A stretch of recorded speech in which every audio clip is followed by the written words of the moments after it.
新婚夜，夫君顾长渊奉旨出征，一去就是2年。今夜他凯旋，本该补上这迟来的洞房花烛，他竟先来了寡嫂的房中，行此苟且之事。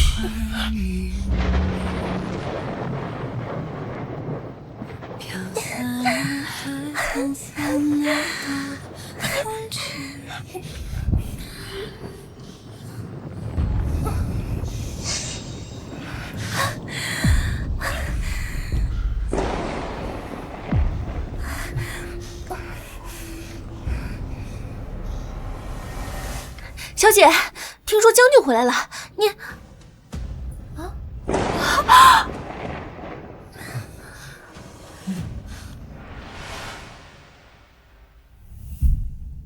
你说要给长嫂一个孩子，怎么给？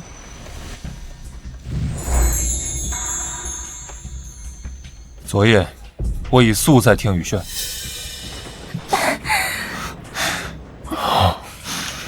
等一下，长渊，夫君心事，我们这样会不会不太好？我们这样做，只是为了给兄长留后，委屈嫂嫂了。还有昭宁，你一定要跟他好好商量，莫要因为我伤了你们夫妻情分。我和嫂嫂都是为了兄长血脉，哪像陆昭宁，只知道年酸吃醋，不顾全大局。嫂嫂深明大义，跟他没什么好商量的。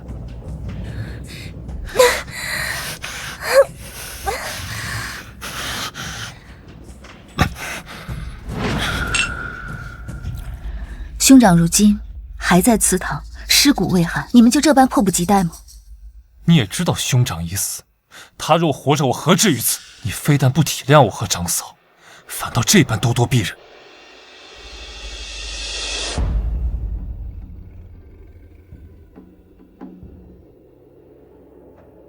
顾恒，你10岁名满天下，16高中状元，成为天子近臣，后任军师，收复漠北。而今英年早逝，你甘心？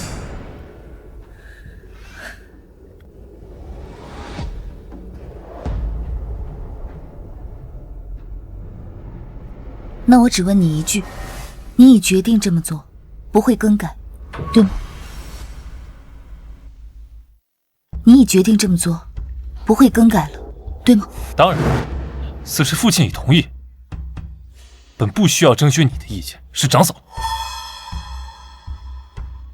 他觉得应当告知你什么？好一个告知！那倘若我不同意呢？那我便休妻另娶。顾长渊，我给过你机会的，那就怪不得我了。好，我同意。此事不要告诉任何人，尤其是你那满脑子算计的商贾父亲。顾长渊，当初你们忠勇侯府亏空10万金，是我父亲出手相助。这2年你的仕途上，我们陆家也没少拿金银帮衬。这些在你眼里都是算计吗？抛开往事不谈，长嫂父亲是丞相，他才是我未来仕途的贵人，你连这都要争吗？顾长渊能有今天的位置，是我陆家用金银给他铺的路，他却以为功劳全在林丞相。你自己好好反省。我去看看长嫂。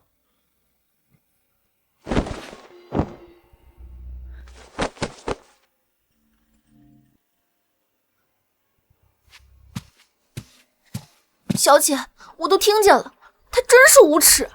药呢？药到了吗？小姐为何不说世子是中了奇毒假死？您可是薛神医的弟子，再加上这西域来的药，定能救活世子。他们不配知道。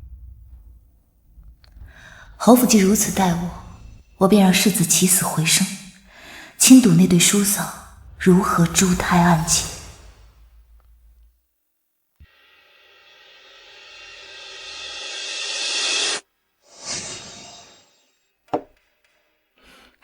弟妹，昨晚睡得可好？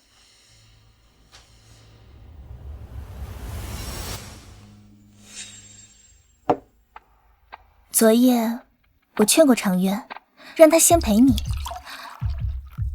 可他就是不听啊。他为了兄长辛苦耕耘，我作为妻子自然是鼎力支持。这傻子听不懂我在挑衅吗？既如此，就说得明白些。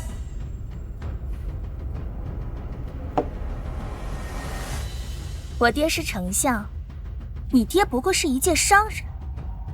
我能帮长渊平踏青云路，你能为他做什么？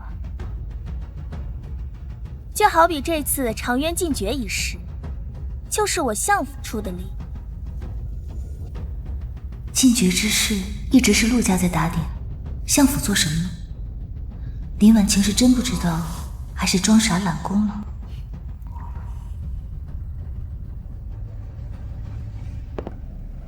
陆昭宁，你自请下堂吧。我没有做错，为何要下堂？我说，你怎么就听不懂人话？你不会真觉得你死赖着不走，就有机会为长渊诞下子嗣，做这侯府将来的主母吧？哼，别做梦，长渊是不会碰你。他呀，嫌弃你这一身的铜锈。长渊还说了，他无心世子之位，他会给我一个孩子，继承这世子之位和侯府。你这辈子都无法越过，明白吗？哼。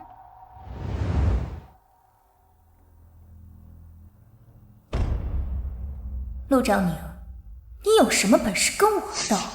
不管是世子夫人的位置，还是顾长渊的人和心，都是我的。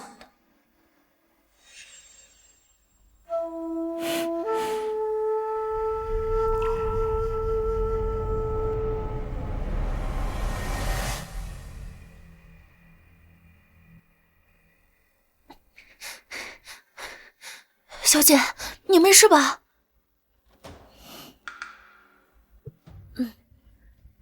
阿满，你觉得世子夫人的位置如何？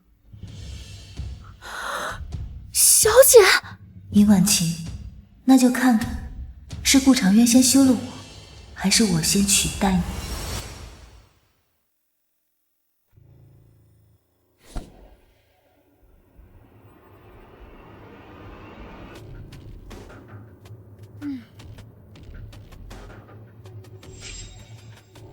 婉晴和长渊都是为了侯府，你要顾大局，识大体，明白吗？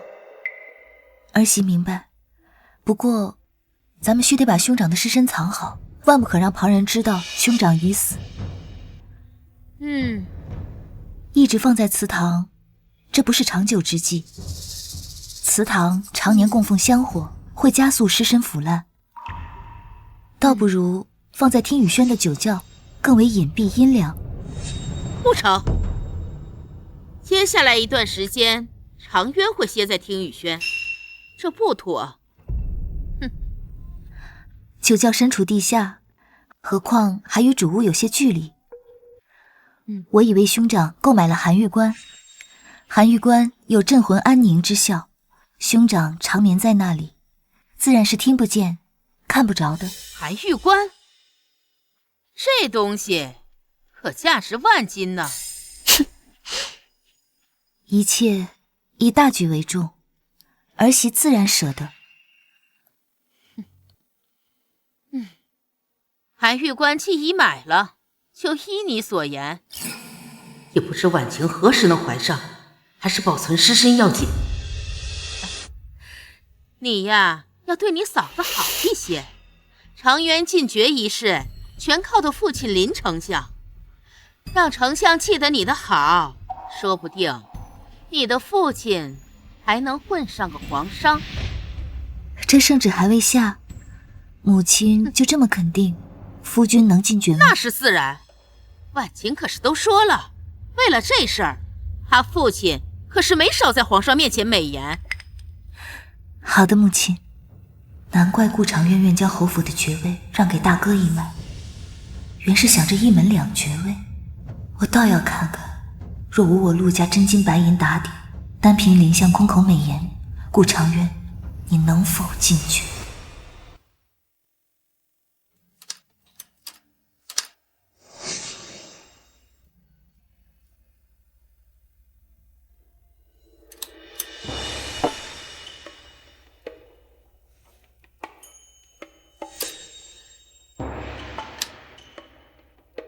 这听雨轩的饭菜怎么没这么好？将军，这都是小姐自己贴钱买的。既如此，以后听雨轩的膳食标准就按照这个，你们直接去采买双份。你那么有钱，怎么不肯为大嫂买点补品？可是我刚为兄长采买了寒玉冠，又为了将军进爵的事情打点了不少的达官贵人，这手里啊实在没有闲钱了。你为兄长买棺材就罢了，打点贵人，你一个妇道人家，懂什么官场进退？简直是花冤枉钱。我进爵，自有丞相相助，板上钉钉，用不着你画蛇添足。将军所言极是，那一切都听将军的。你笑什么呀？我一听说将军马上就要进爵了，心里啊着实的替将军高兴，所以才忍不住笑出了声。你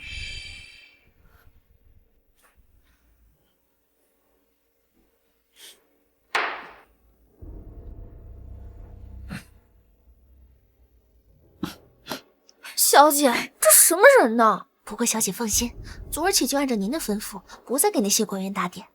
奴婢倒要看看，没了您的画手添足，咱们这位姑爷到时候怎么哭。我交代你的事情，你办得怎么样了？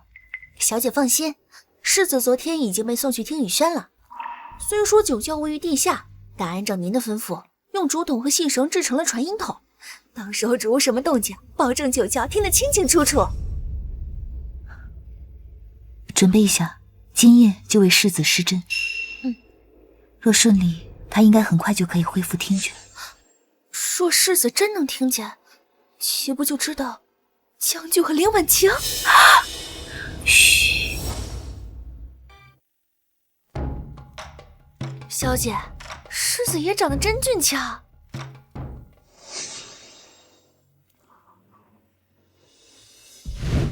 你说是吧？父亲。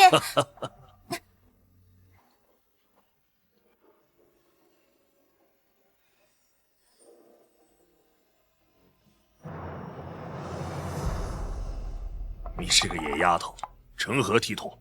有贵客在，还不快快退下？无妨的，伯父，是我们来的太唐突，姑娘有急事奔波。他当时说了什么，我如今记不太清了。可那份于无声中化解窘迫的从容，那份发自内心的平和与尊重，却清晰地烙在了那一刻。我满身泥尘站在光洁厅堂里，自觉狼狈，他却让我觉得这并不算失礼。真是天妒英才，世子体弱多病，本就是短命之相，又被人下毒谋害，妻子和弟弟还做出那种事。西域奇药的药性已经完全浸润此针，定能解这热毒。阿蛮，为世子更衣。啊，小姐要脱世子的衣服，不然呢？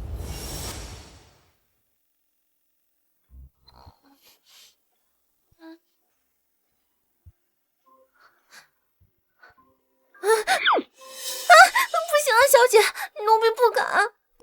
奴婢一想到世子还活着，就像亵渎他似的，奴婢这手不听使唤。心无杂念，自然无惧。小姐，奴婢心杂得很。哦，奴婢去为你守门。哎，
阿门，这俩人真是的，折腾了这么久。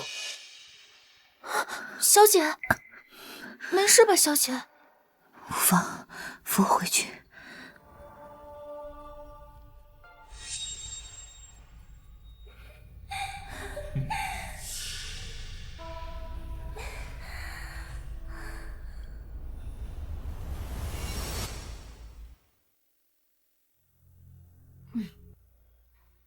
婉晴，这禁诀的圣旨至今未下，不会是有什么变故吧？母亲宽心，前些日子还听父亲说，这朝中有70%的官员都举荐了长渊呢。皇上从善如流，此事板上钉钉。啊，那就好。啊，幸好有你父亲。母亲好好准备，为小叔办一场小宴，热闹一番。成。还愣着做什么？还不快来谢谢你嫂嫂！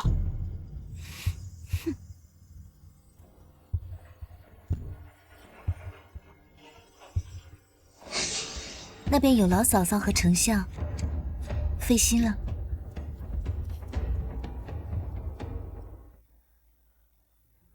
小姐，将军禁诀这事儿，咱们陆家停了所有的动作，但林丞相那边不会真的在帮忙吧？林相不止林婉晴一个女儿，嫡女入宫侍奉皇上，相府与侯府本就应该避嫌，更何况他还有几个儿子，若他真能弄来一个爵位，他岂会便宜了那外人？是啊，给母亲请安。快！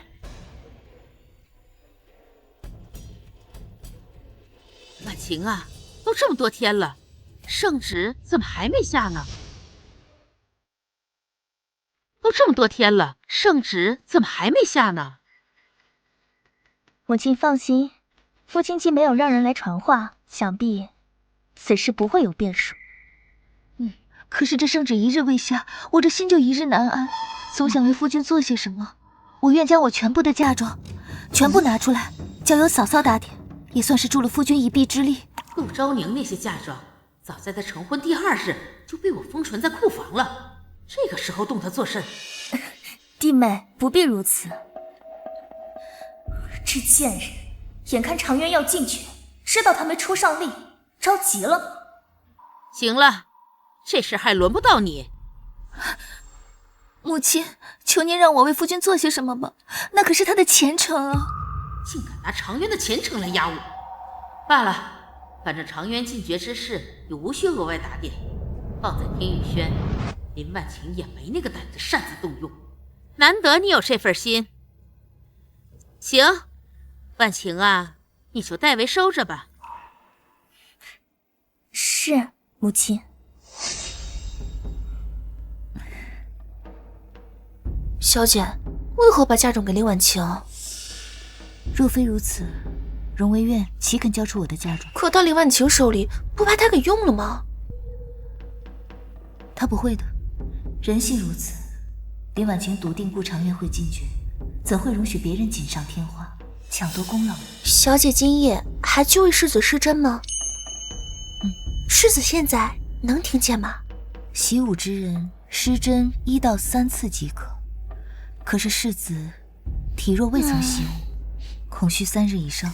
真希望世子早醒早听见，好把这对狗男女捉奸在床才好。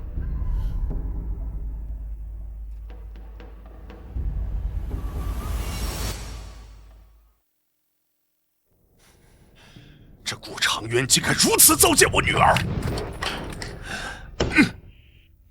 父亲息怒，都是为父错了。若是当初为你找一个家境相当的，也不会受这样的委屈。父亲也是为了我好，不想我步兄长和长姐的后尘，因着商人子女的身份，被人瞧不起，遭人陷害。这也与家世无关，这天下能守住本心的又有几人？照你这么说，你不介意顾长渊借种的事了啊？我不介意他不爱我，但我介意他心口不一，我介意他狂妄自大。更何况，他还想为此羞辱我。他敢！哎，那接下来你作何打算？我打算换一个丈夫，换一个比顾长渊、比钟永侯更能在侯府掌权的人。他这是拿起了那个死人的主意，可他们那层关系怎么可能？陆昭宁这个贱人，眼看着长渊便要进爵了，就想来瓜分我的功劳。哼，我岂能如你所愿？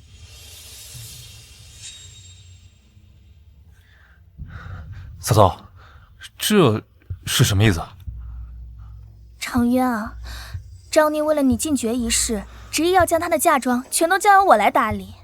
他竟要为我倾尽所有，看来他最近对我冷淡，还以为，看来他对我的情谊一直深藏着。只是你也知道，这进爵之事已是板上钉钉，哪还用得着这些东西啊？待圣旨一下，便将他们都还回去吧，免得外人误会你是靠妻子的嫁妆才得的爵位，污了名声。是，还是嫂嫂想的周到。等到长渊进爵成功，功劳都是我一个人，谁都别想称。陆昭宁也是够傻的，居然以为有钱就能打点一切，帮顾长渊进爵。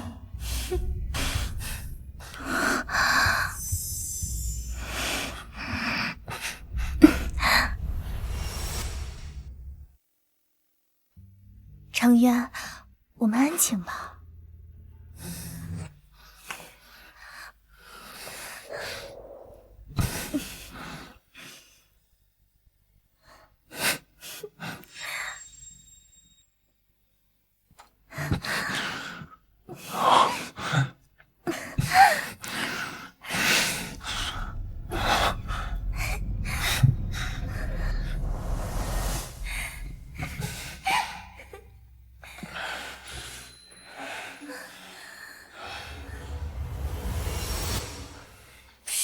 小姐，要不我们还是一会儿再来吧。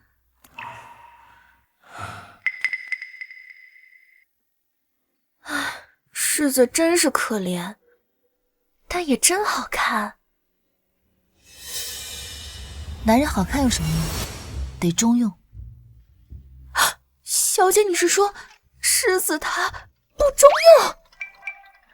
你想，林婉晴嫁入府中3年，却一无所出。所以，体弱多病的男人是要不得的。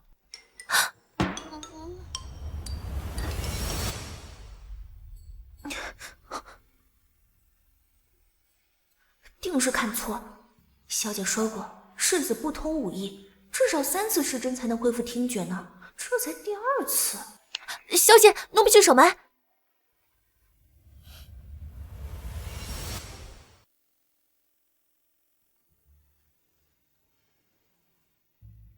长渊今日进宫了？是呢，听长渊说是为了进爵一事。啊，总算定了。哼，你还愣着做甚？还不过来谢谢你嫂嫂？母亲莫急，等夫君回来，我跟他一同谢过嫂嫂，更好不是吗？将军回府了。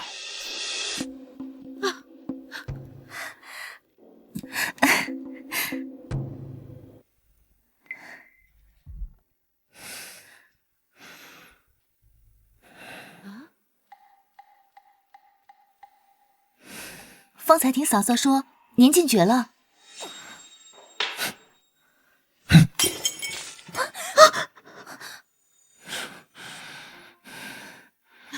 常渊，你倒是说句话呀！这是怎么了？进爵的事没成。什么？你说什么？怎么会？不可能！父亲明明与我说过，朝中那些大臣，那些人分明就是见风使舵，不可信。他们还说，一门之主不可有2爵位，皇上也认同。母亲，儿子愧对您的期望。嫂嫂，怎么会这样呢？我不是把嫁妆都给你，让你去打点了吗？你不是说万无一失的吗？母亲，我……母亲，此事怪不得嫂嫂，是朝中那些人两面三道，欺人太甚。常渊，事已至此，先回去歇着吧。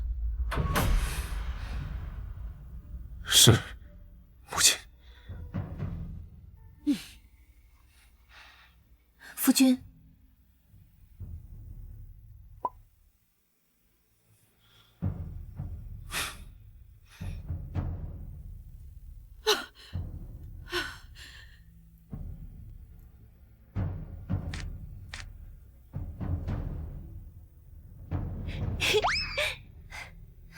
小姐，你刚才看见他们的脸色了吗？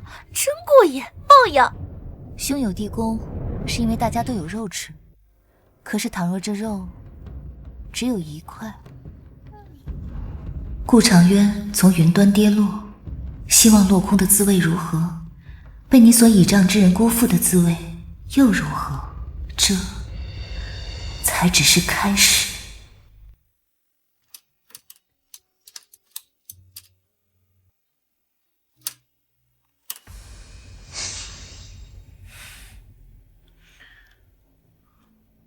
我们早日安着吧，早生个孩子。只有1个爵位的情况下，嫂嫂那边我就不可再去了。将军糊涂了不是？嫂嫂那边可还没动静呢。什么时候这么大度了？你看我夜夜宿在听雨轩，你不生气吗？难道不想我留下来吗？我自然是希望将军日夜宿在我这儿，可是眼下只有1个爵位，我怎好赶在嫂嫂前头怀生孩子呢？其实，不会吧，将军，该不会是想独自霸占爵位吧？什么霸占？我只是……啊，对，一定不是这样的。像将军这种深明大义的人，一切肯定是以兄长的后代为主，对吧？更何况现下刚刚得知有1个爵位，将军就急着要宿在我这儿，让相府那边知道，可是要多想的。将军的仕途可不都是靠着相府吗？说得对，不能只顾着爵位的事，还需稳住相府。你早点休息吧。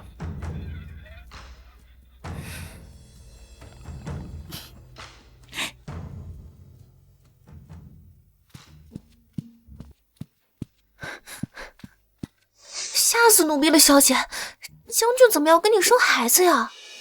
因为狼多肉少啊，顾长渊，你的心已经乱了。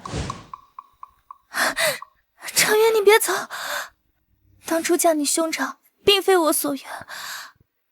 我心中从始至终只有你1个人，爵位就1个，我必须得早点生下孩子。我不怕告诉你，其实世子出世，我是有一丝庆幸的，因为我终于能得偿所愿。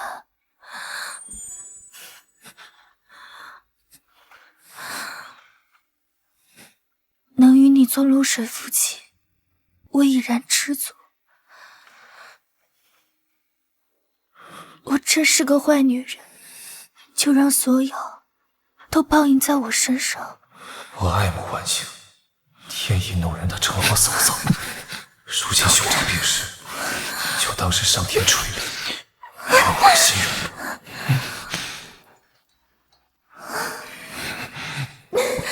程渊，嫂嫂，程渊，嫂嫂。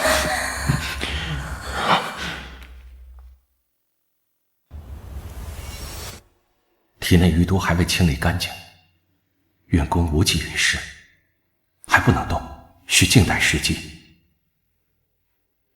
早恢复听觉，一直是谁救我，只是不知他为何要让我听见那等事。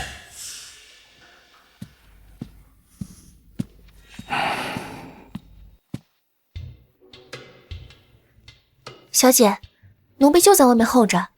这个时辰，主屋内都正折腾呢。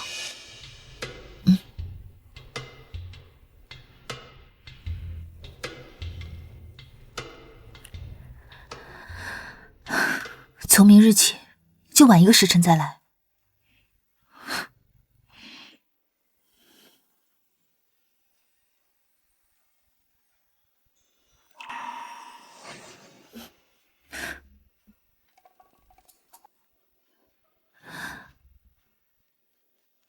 是错觉吗？还是他已经有了些许反应？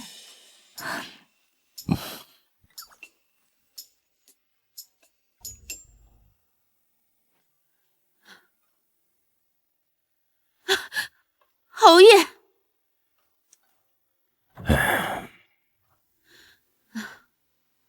侯爷，爵位落空，如今爵位只剩下一个，是留给长孙呢，还是留给长渊呢？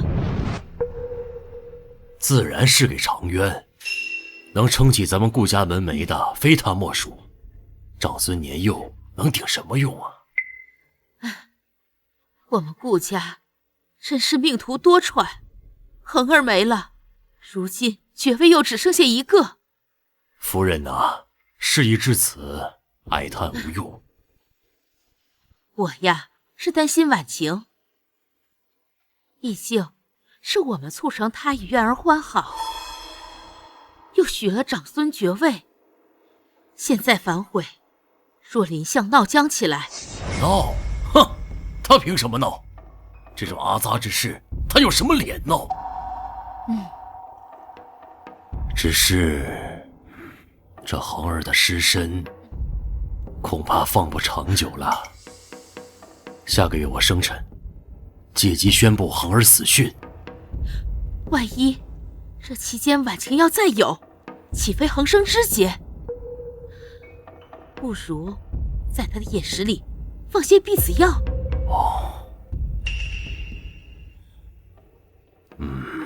那就按夫人说的办。管家，你去告诉长渊，让他少去听雨轩，多在兰苑留宿。是，侯爷。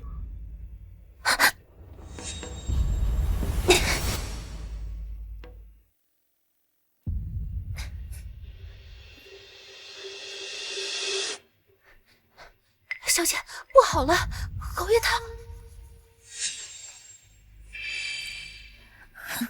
好一招过河拆桥，高门显贵，皮囊之下尽是些魑魅魍魉。小姐已经不想和将军做夫妻了，侯爷却让她宿在兰苑，我们该怎么办？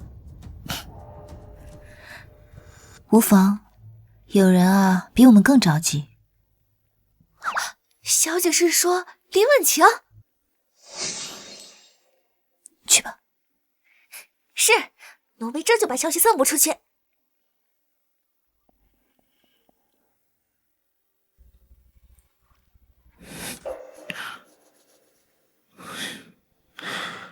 论容貌，她无疑是极美的，甚至比婉清更是。但她总能让我想起当初为着10万金被逼取得的屈辱。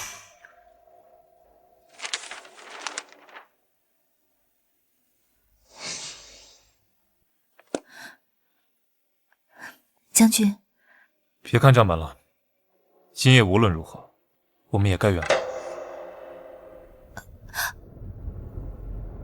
我还有一点账本没对完。比起账本，我觉得你更应该好好侍奉你的丈夫。你放开我！将军，小姐她……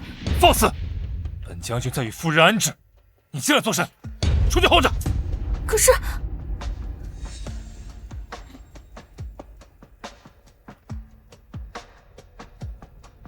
今夜无论如何都要把房给圆了，谁都别想阻拦。将军，将军，将军！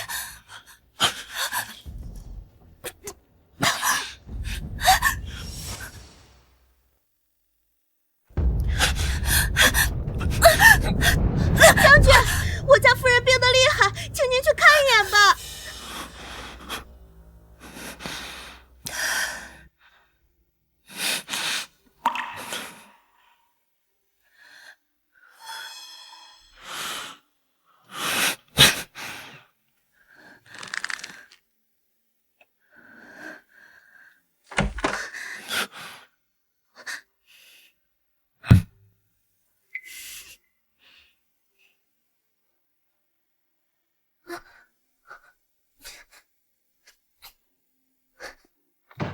小姐，还好是赶上了。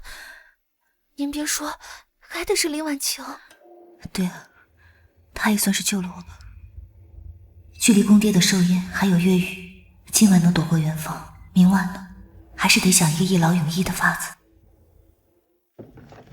赵宁，你好多日子都没来了。这就是来给祖母赔罪的。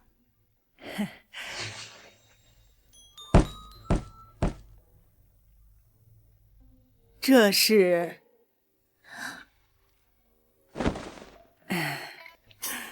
我呀，过来给祖母您施疾。老婆子我硬朗得很，哪里用你来施疾呢？趁年轻，你和长渊赶紧生个孩子才是正事儿。祖母不喜欢张宁陪着吗？说的哪里的话，府里就你和恒儿还操心我老婆子，我巴不得你天天来呢。哈，不是小夫妻俩出问题了呀？也罢，想住多久就住多久吧。祖母这儿永远有你的地方。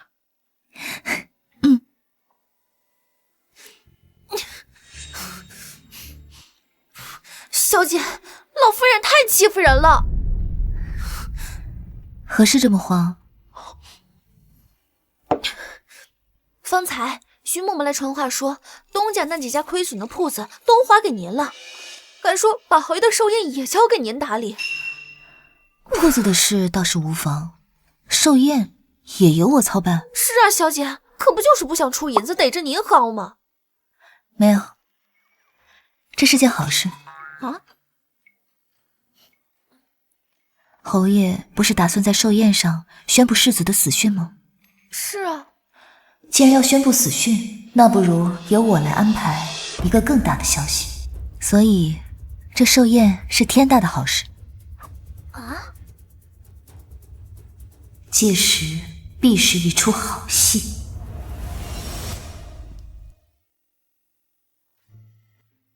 二夫人这份孝心，连侯爷都比不上。自她来后，老太太脸上的笑容也多了。好孩子，先起来。祖母有要紧话同你讲。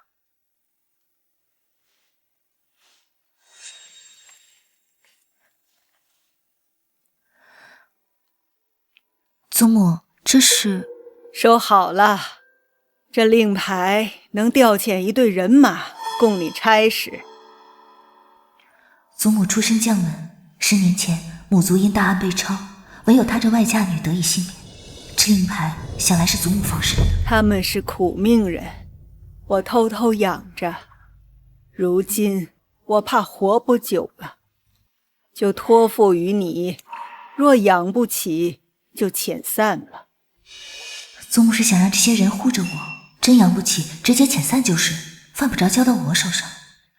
祖母，您切莫这么讲，在昭宁心里，盼着您长命百岁呢。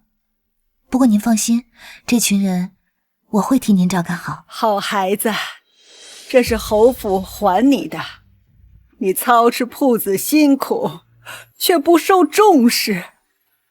二夫人，侯爷可没少打着令牌的主意，老太太谎称都遣散了，侯爷这才死心。二夫人，老太太是真心对您的。昭宁感恩祖母照拂。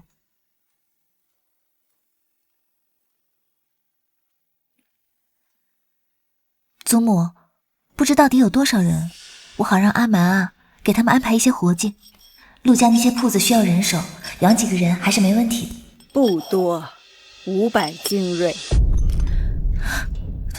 多少？500？还是精锐？侯府的精锐也不过50人，老太太居然暗中养着500个。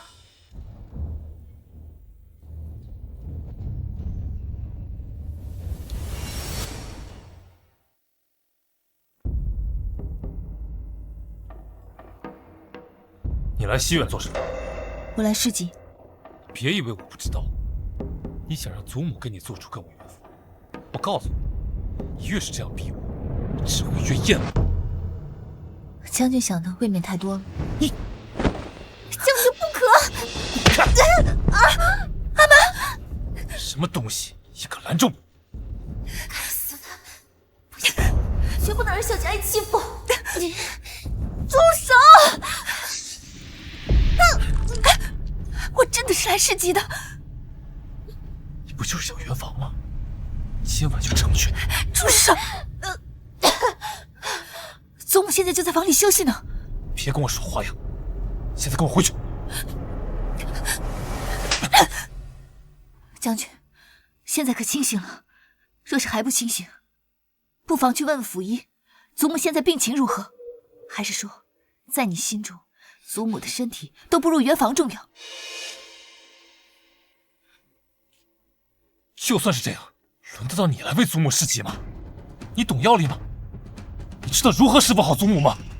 这些我都不懂，林婉晴就懂吗？她当然懂了，嫂嫂最善医术，也没人让她配几副药了。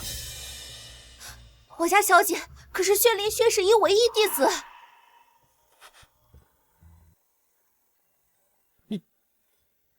你怎么可能是薛神医的弟子啊？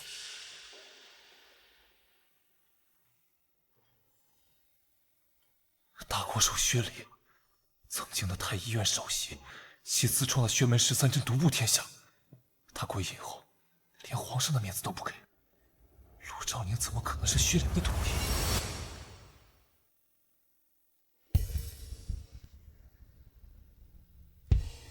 夫人，二夫人搬去西院了。要么就是欲擒故纵，要么就是讨老太太欢心吧。哼，昨夜我略施小计装了场病，常渊立刻就抛下他，心急火燎的来守着我，他能不着急吗？二夫人真傻，这老太太呀，早就失了势，如今自身难保呢。西院那边不足为惧，常渊是不会听那个老太婆的话，跟陆昭宁同房的。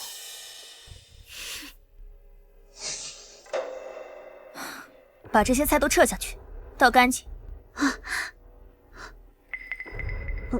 夫人，这婢子要的饭菜能撤换，可是将军若是不来，您一个人怎么能怀上？备些暖情香。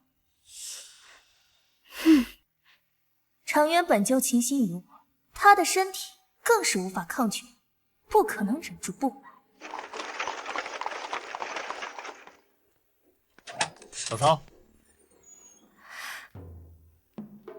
嫂嫂最近休息可好？身体如何？好多了，昨夜多亏你了。嫂嫂，您可知薛林薛神医？当然，薛神医乃我辈楷模。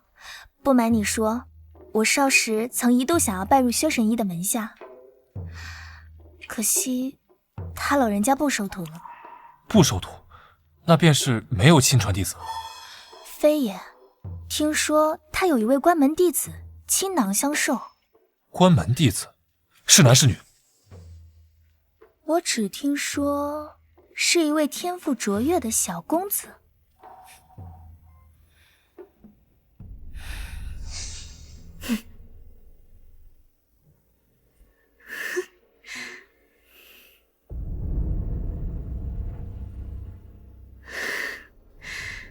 果然，阿满那个贱婢，竟敢编造谎言骗我！好啦，别再想那些不相干的人了，我给你按按头。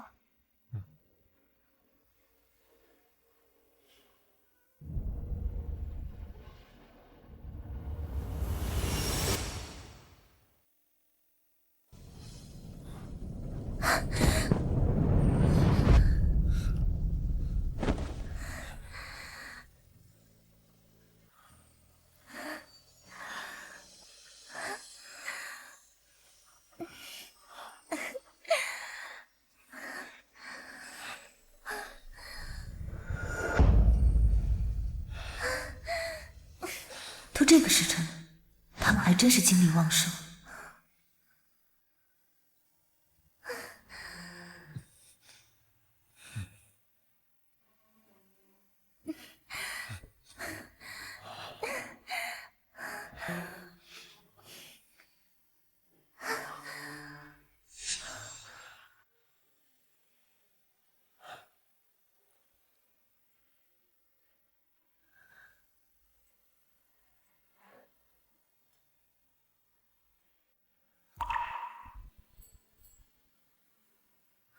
他果然能听见。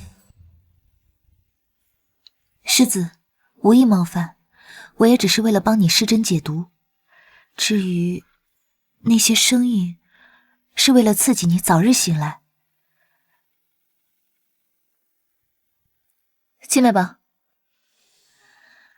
从今日起，世子的3餐饮食、日常清理皆由你负责，务必要仔细一些。若有任何异常，立即来报，明白吗？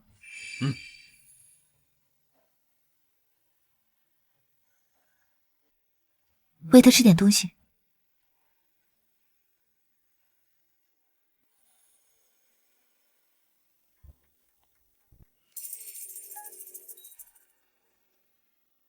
住手！我来吧。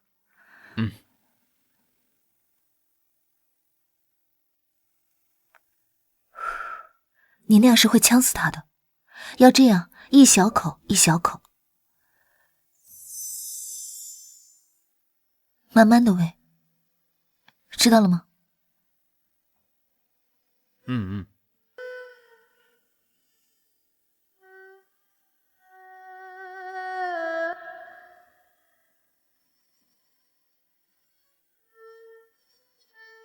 交给你了。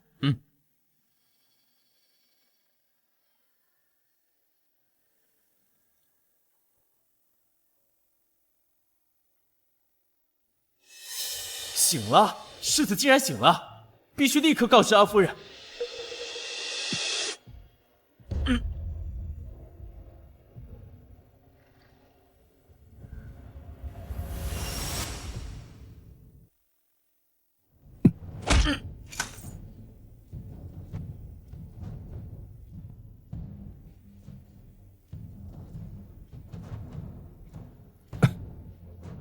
不要声张，否则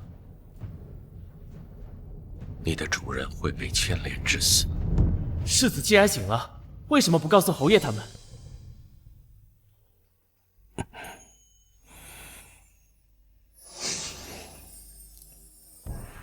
这粥尚可。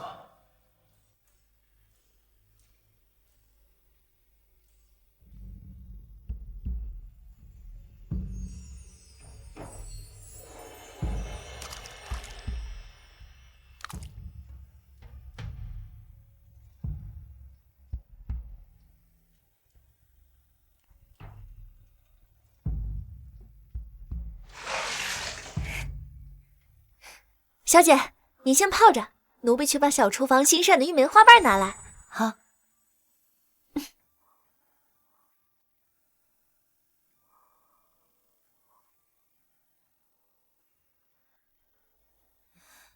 抓刺客！有刺客！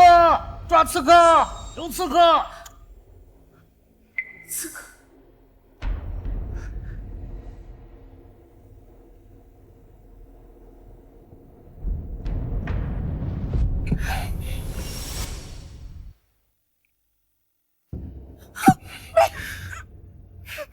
别喊！血腥味！小姐，有刺客，你没事吧？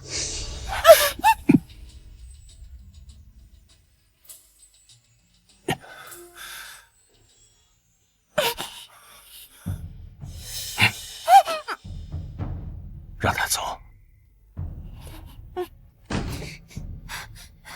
小姐，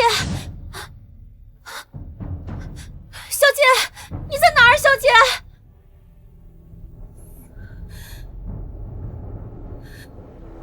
有刺客！你，小姐，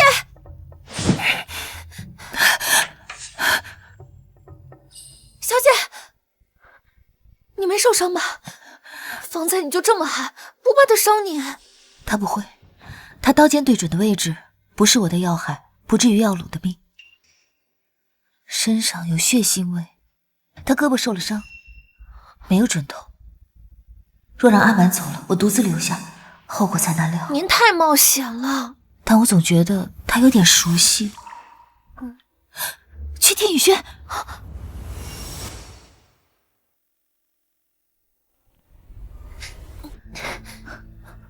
你去门口守着。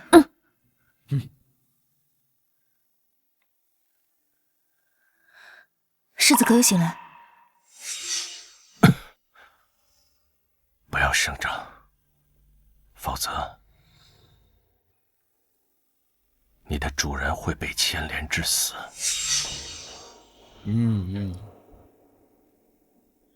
那刺客手臂有伤。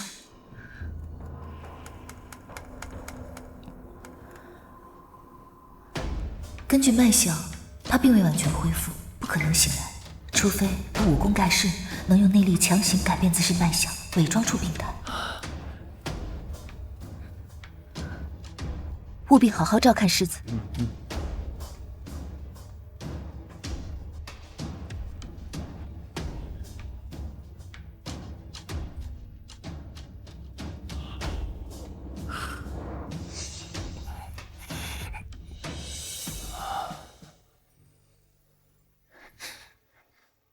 小姐，世子出什么事儿了？他很好，而且他已经醒了。什么？什么？世子已经……那为什么不？顾恒或许比我所想的还要深不可测，戳穿他的伪装与我无异。现下我只需做好一个被侯府亏欠的受害者，以及他的救命恩人。至于他想做什么，与我无关。记住，侯府水深，装作糊涂方能保命。是，小姐。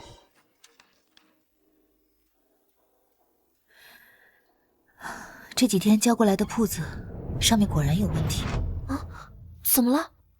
光是近2年来，就有接近1万两的银元被做空。1万两？那肯定是被老夫人挪用了。他执掌侯府中的中馈大权，账目也由他一手把控。确实是有可能监守自盗。我让你查的事情有结果了吗？查到了。荣家小公子好赌，输掉几十万。老夫人娘家幺弟在南边做生意，去年上税百万升了官，一查全是烂账，肯定有猫腻。荣家每年俸禄才3000两，这么大的缺口，肯定是老夫人补贴的。以他的提及钱，定是补缺不上的，但他还有别的。难道是您的嫁妆？老夫人她用您的嫁妆补贴她娘家，怪不得她一直封存嫁妆不归还，她也太不要脸了。这事儿要查个明明白白，还要让对方无法反驳，肯定不是1-2天能解决的。但眼前倒是要物尽其用。怎么用？拿这事儿换个中馈大权，不亏。钟馗，可那是主母的权利啊。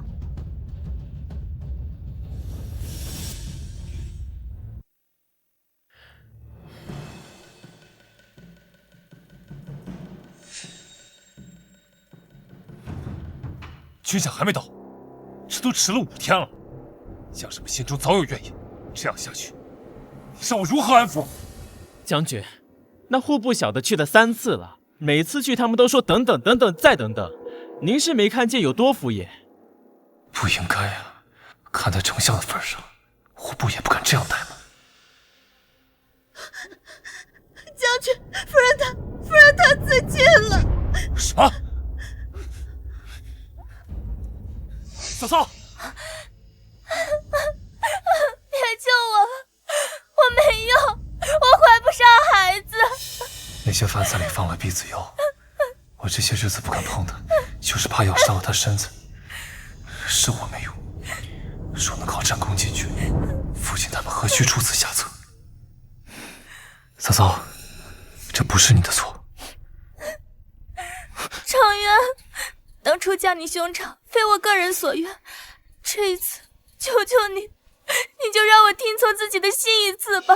兄长从小到大什么都比我强，可他的妻子心中装的人情一直是我。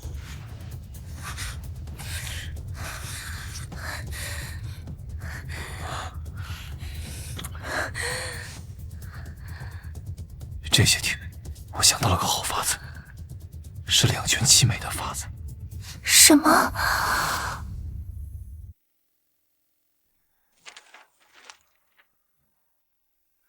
小姐，昨晚林婉晴又闹自杀，这种事儿只有将军会信。那边的事情我不关心，这个账目你去对照清楚，婆母吞下的钱，我要算得明明白白。是。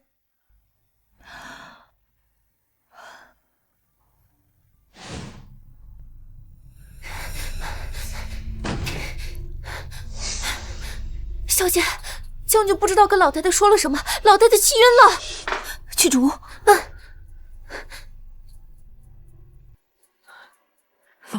老夫人，你快醒醒！祖母，老夫人醒醒啊！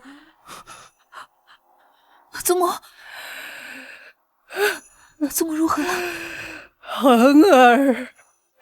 恒儿没了。他们瞒着我恒儿的死讯。祖母，您放宽心，还唆使常渊干那种丑事。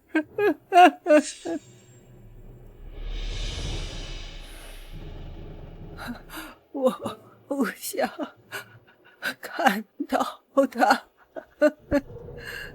关门。不是。恒儿，服下。阿满。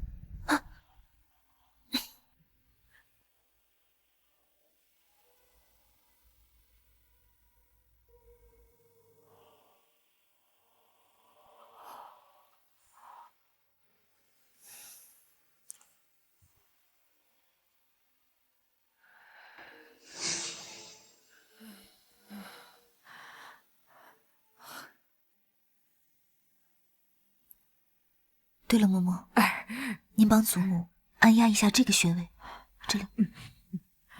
阿满，我们出去。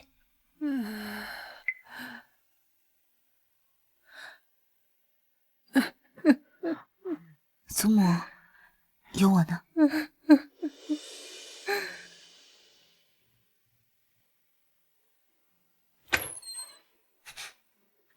祖母她怎么样了？出去说。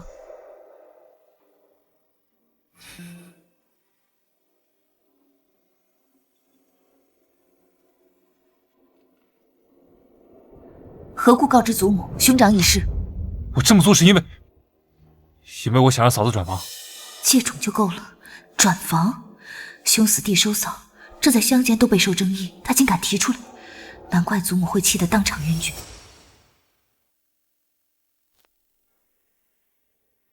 此事，父亲他们也同意吗？当然了。好，既然你们已经做了这个主，何故还要去刺激祖母？祖母还有一个儿子，英勇战死沙场，皇上曾亲口答应祖母，给他一道空白圣旨。你们想以祖母儿子的战功去皇上那里请旨，换取你跟李婉晴的婚事？他这是在恶心祖母，也对不起那战死的英雄。有何不可？左右祖母年纪已大，本就无所求，这样也是为了兄长。我若娶了嫂嫂，兄长在九泉之下也可安心。最重要的是，有我是两全其美，既能承袭侯府爵位，又能不辜负嫂嫂。那嫂嫂就甘愿做妾，一辈子屈于我之下，还是说你想休了我，让给他做正妻之位？别胡说，我怎会休妾？至于什么妾不妾的，你就这么在意吗？嫂嫂可没说过她要跟你争正妻的位置。那也得他有资格争才是。昭宁，你是我的妻子，这一点不会改变。祖母身体也有好转，你早日搬回兰苑，我们早日圆房，这样你就不会胡思乱想了。又是圆房，得先稳住顾长渊，熬到寿宴才能摆脱他。好，那一切都依将军的。这就对了。祖母喜欢你，你帮我多劝劝她。若是祖母答应了去请旨，你父亲想当皇商的事情，我一定全力相助。好，那多谢将军了。别忘了，早日回兰苑。我去给祖母示警。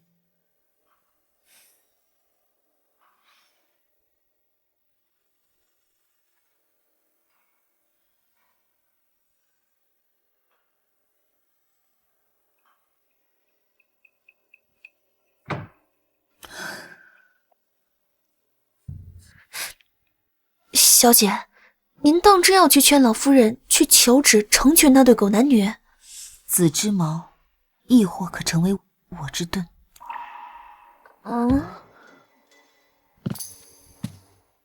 谁？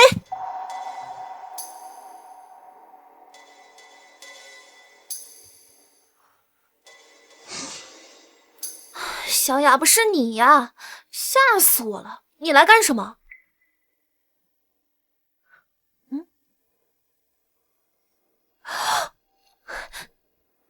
小姐，世子要见你。小姐，世子要见你。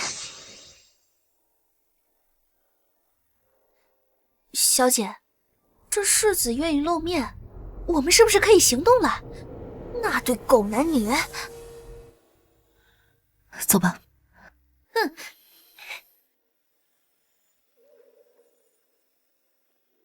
见过兄长。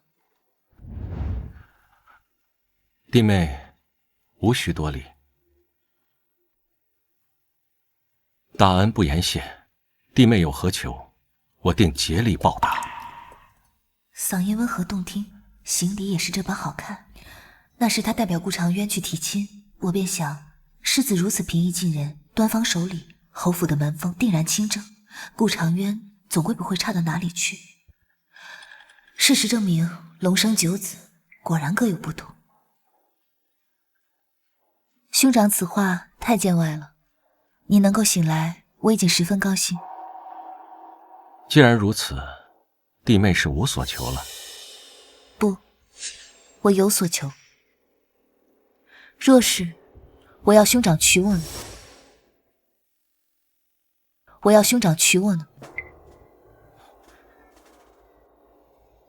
时君有妇，罗夫有夫，弟妹这等要求，恕难从命。看来此事急不得，不能把世子逼急了。兄长，我开玩笑的。有些玩笑开不得。其实我想要的只有夫君的心，希望世子成全。夫君他心愿嫂嫂，我希望世子能够带嫂嫂离开侯府，从此远走高飞。弟妹慎言。这就听不下去了。兄长不是才说要报答我，可是只有嫂嫂离开长渊，他才会真心待我。我所求的仅此而已。听起来你很喜欢常渊。那是自然，我对常渊……弟妹有所不知，我曾任职刑部。你确定要在我面前说谎吗？如果你真的喜欢常渊，你就不会搬到西院去。他怎么知道的？既然你救了我的性命，只要在我的能力范围内，我定竭尽全力报答。但你须得说实话。我想要世子夫人的位置。我想要世子夫人的位置。你不救我，也能如愿的。长子去世，次子继承世子之位，名正言顺，他根本不必废子周章。我救你，一是医者仁心，二是夫君喜欢嫂嫂，这是实话。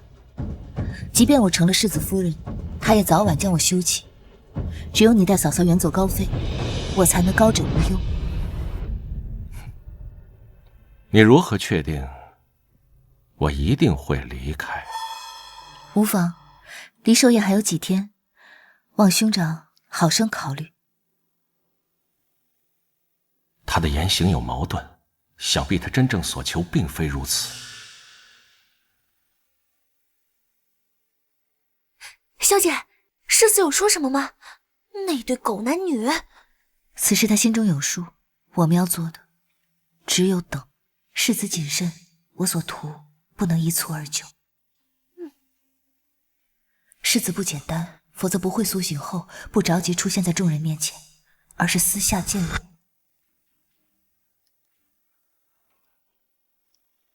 小姐，荣月又来催铺子的账了。今日公爹跟常渊休沐。是啊。把我那嫁妆礼单找出来。是。趁着今日人齐，是时候算一算这笔账。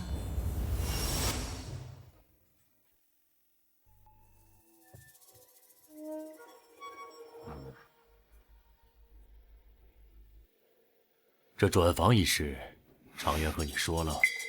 是。那老太太那边就交给你，务必说服她去向皇上请旨赐婚。我也知道此事荒唐，只有圣上赐婚才能动。好。父亲，听说夫君所在的西大营这个月的军饷还未发。你说这是做甚？我也是担心你，想为你做点什么。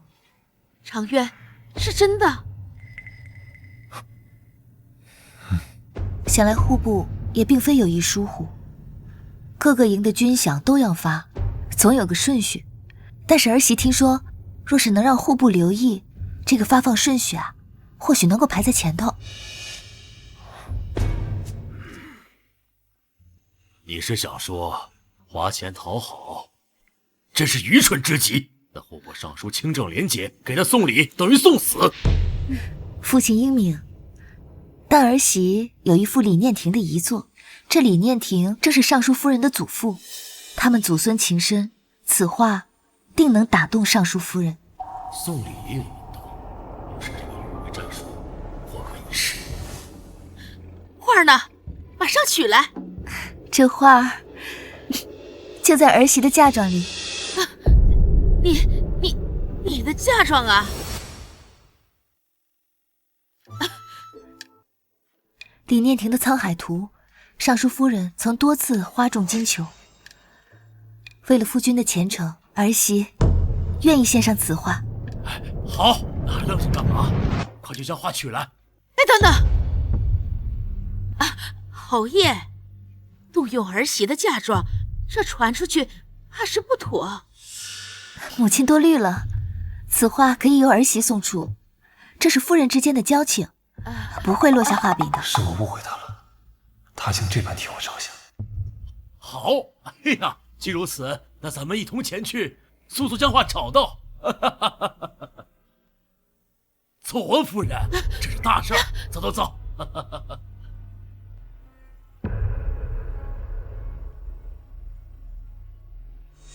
父亲，母亲，这是……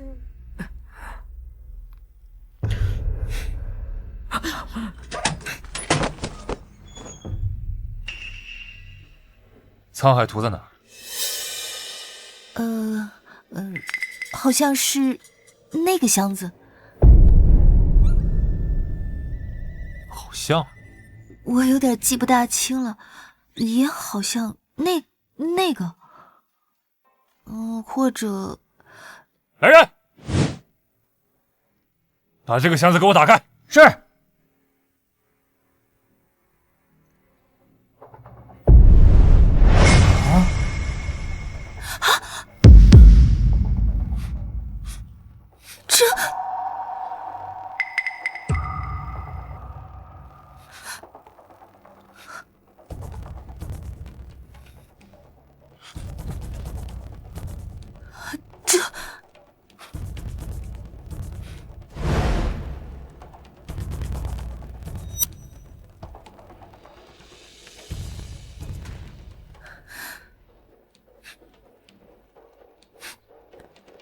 将军，我的嫁妆。走，出去说。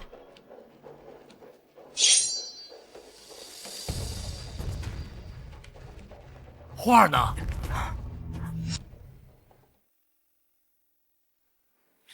花儿呢？回父亲，赵宁的嫁妆都被偷了，箱子里只剩下赝品和杂物。你说什么？常渊，你确定？这到底是怎么回事？我们没有找到沧海图，那些金银珠宝首饰都被换成了赝品。赝品？怎么会这样？求父亲为儿媳做主。你先起来。你掌管内院，此事你来处理。我和嫂嫂商量过，那些珠宝再到天宇轩之后，我们就未曾打开，封条都未拆，故此一定是在此之前就遭窃了。母亲，这贼人定是在你的荣威院。还好有常玉为我作证。竟想着林婉晴，直接把嫌疑归到了荣威院了，真是个大孝子。常渊说的有理，不过要查不能只查荣威院，婉晴的院子也要查。死老太婆竟然把脏水泼我身上，那些东西儿媳从未碰过。弟妹，你确定嫁妆被盗，还是本身就是赝品？这，你从未动过？这嫁妆我都说了，是为了打点夫君进爵的事情，难怪进爵没成。嫂嫂，你怎可如此不上心呢？贱人，这都扯到哪儿了？现在说的是赝品的事。昭宁，你嫂嫂说的也有理。那么多件嫁妆，你确定件件都是真品？想是掺了假的，弟妹难道不清楚？不如回去问问陆老爷。老爷，陆老爷就在前厅。好。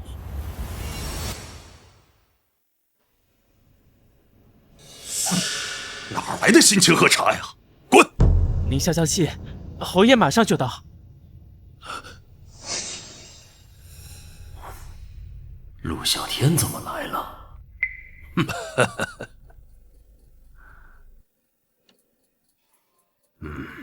侯爷许久不见，身体可好啊？亲家怎么来了？父亲，乖女儿，你派人来说嫁妆丢了是怎么回事啊？陆昭宁居然跑去娘家搬救兵，还真小瞧了他。昭宁，就这么点小事，犯不着如此兴师动众。你是觉得侯府给你做不了主，还劳烦你父亲跑一趟？赝品，那些嫁妆全被换成赝品了。什么？侯爷，这侯府闹了贼，这可是大事儿啊，得报官。用不着报官，本侯自会查明。侯爷，我也相信您定能抓住这贼人。嫁妆不多，没了那也就没了，但是这口恶气得报了。这胆大的贼人竟敢在侯府偷盗，定要抽他的筋，扒他的皮。此事还没有定论。是啊，陆老爷，我们刚才正商量此事呢，会不会弟妹嫁妆没有丢，本身就是赝品呢？说的是啊，真有这个可能啊！侯爷，咱们这就去九真阁，再去说话斋。他娘的！老子购买时的票据凭证都在这，找他们去！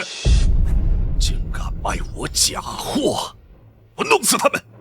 亲家，九真阁可都是皇商铺子，到时候必然会闹到官府，给我站住！欺负到我头上来！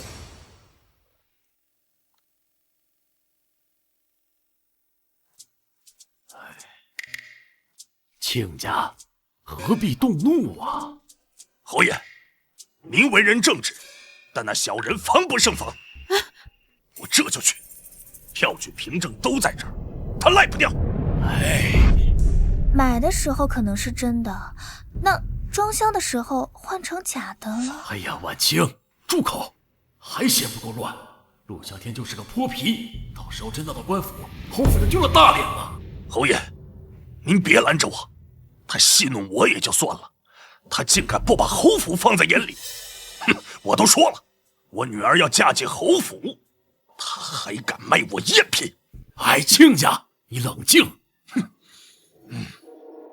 本侯认可你的这些嫁妆都是真品，所以侯府定会查明，查出是谁偷的。父亲，您消消火。天杀的贼人！我咒他家破人亡，不得好死！岳丈，您先回府吧。这嫁妆的事情，我们定会查明。贤婿，你这是心疼我呀！哈哈，我好着呢。哎呀，要我说，这事儿简单。这偷嫁妆的贼，定在这经手人之中。父亲，经手人是婆母和嫂嫂。我断不可能挪用儿媳嫁妆。也不是我。婉晴，你好好想想，这嫁妆到了你听雨轩，有无他人接近啊？对啊，儿媳拿性命担保，嫁妆进了库房，从未有人碰过。那就是说，这嫁妆是进听雨轩之前就已经丢了？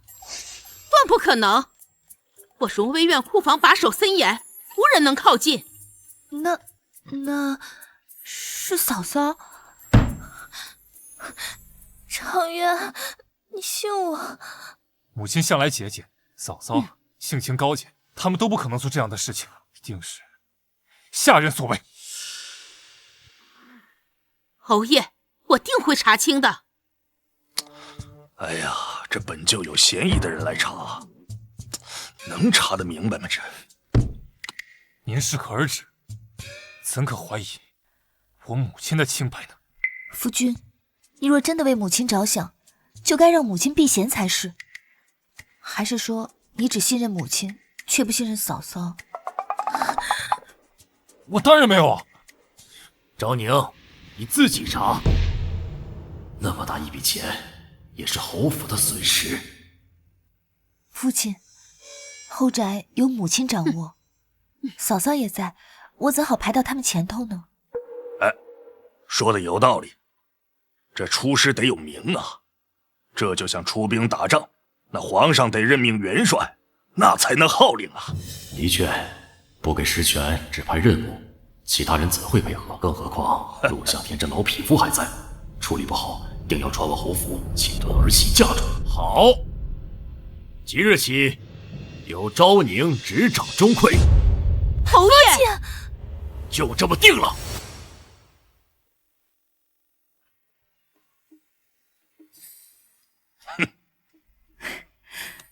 父亲今日好生威风，今日若只有我一人，侯府定会粉饰太平，甚至反咬我拿过来的就是赝品。有父亲施压，公爹怕事情闹大，才得以顺利解决。那是，我若不来，还当我陆家没人了呢。父亲，世子已经醒了。这么快？那你接下来作何打算？世子同意那事儿了吗？要不还是算了吧。这宫中的大臣娶正妻都不会选商户之女的，更何况是堂堂的世子。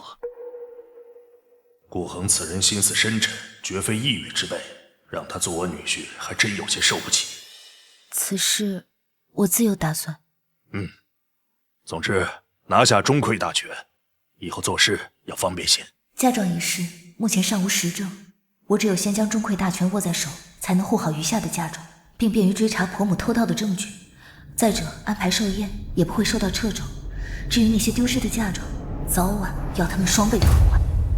我要离开皇城几日，如有急事，飞鸽传书。可是因为大哥的事，我能否做些什么？别忘了你许下的誓言。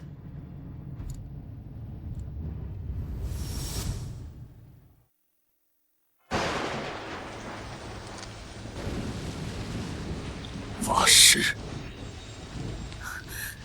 你给我发誓，这辈子都不调查你哥的事儿，更不能为他报仇，否则我必不好死。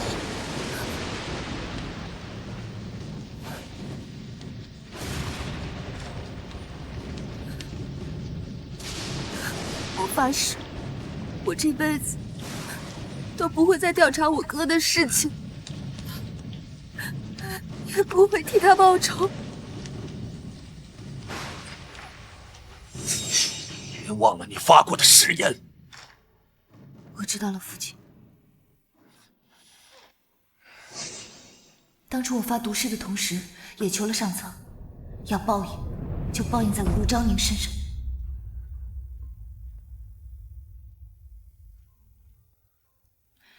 当初嫁入侯府，一为挣脱商贾枷锁，二因不厌烦顾长渊，愿试着做夫妻，其三便是为了蒙冤的大哥枉死的长姐，所以我必须留在侯府。世子夫人之后，我必得知。只有手握权柄，方不为人鱼肉。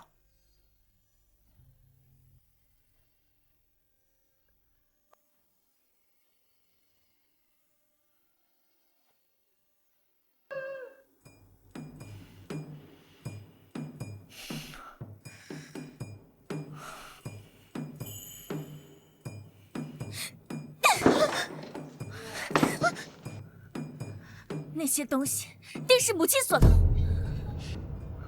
过手的只有我和他，他想引祸水给我，又贪又惯的东西，出了事就想让我背锅。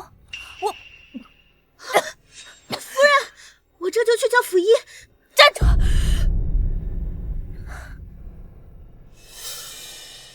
不能叫府医，去，偷偷去外面找个大夫来。难道夫人是有了？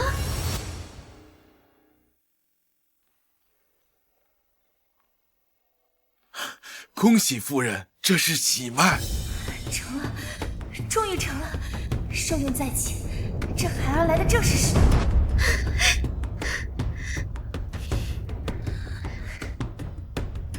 太好了，夫人！有了这个姨父子，再进行转房，便是顺理成章。陆昭宁，你拿什么跟我斗？这件事要保密。是，夫人。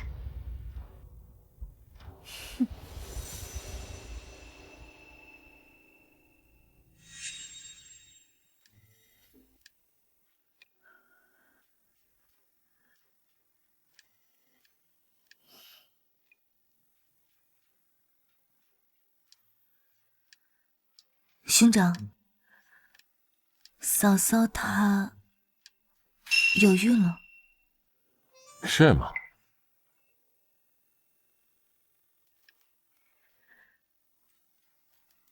毕竟是长渊的亲骨肉，也是您的亲侄子，您一定会将他视如己出的，对吧？但若是嫂嫂知道你还活着，恐怕是会想方设法的打掉那个孩子。钟馗大权不是已经在你手上了吗？怎么还怕林婉晴抢了你世子夫人的位置不成？夫君他心系嫂嫂，我不敢赌。不敢？我看你敢得很，威胁起我来，不是一套一套的吗？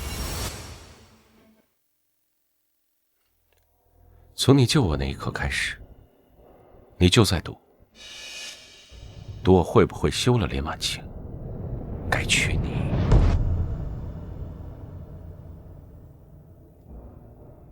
既然说开了，我也无需再隐瞒。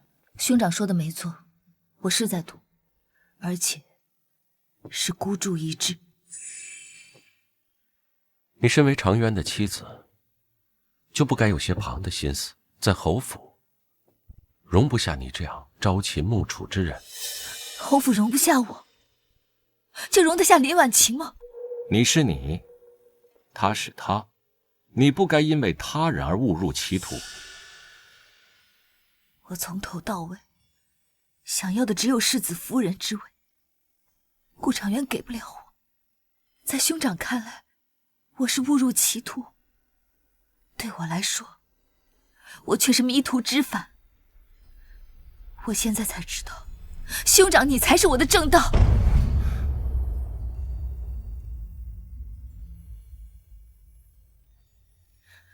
兄长并非女子，不懂女子处世之艰辛，尤其是像我这种出身的人，哪怕什么都没有做错，也会被休弃。李婉晴与我一样，同为女子，却欺我辱我，将我逼至毫无退路。林婉晴阻你，那就推开她，不要因为她而葬送自己的人生。那兄长当日随宫殿上门提亲，为何不告诉我？我的夫君他不喜欢我，他已经心有所属。你现在说这些，是否以为时已晚呢？我的人生，在我嫁给顾长渊的那一刻起，就已经被葬送了。夫君出征2年，我日日等他归来，独守空房也无怨。婆母不喜我，百般刁难，我亦忍了。本想等他归来，能有个依靠，能够夫妻恩爱有加。可他呢，却与李婉晴夜夜缠绵床榻，我就该只能放声悲哭吗？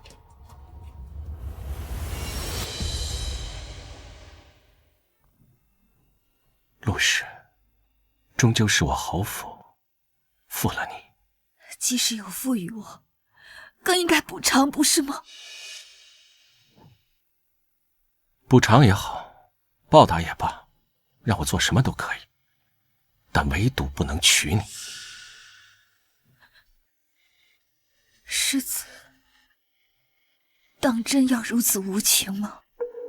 是，比起我，至少常渊他对你有情，嫁与我，你照样要夜夜独守空房，甚至更甚。这岂是你想要的？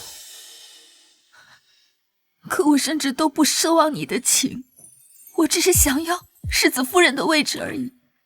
顾长渊给不了我，你也不愿给我。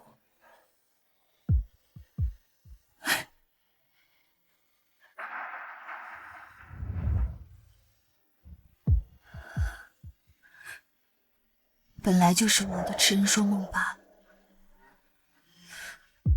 也该醒了。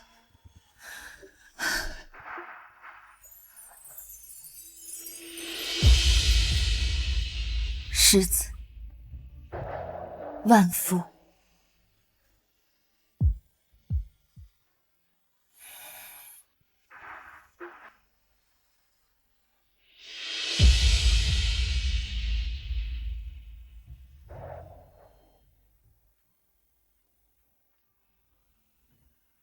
我方才的话过分了吗？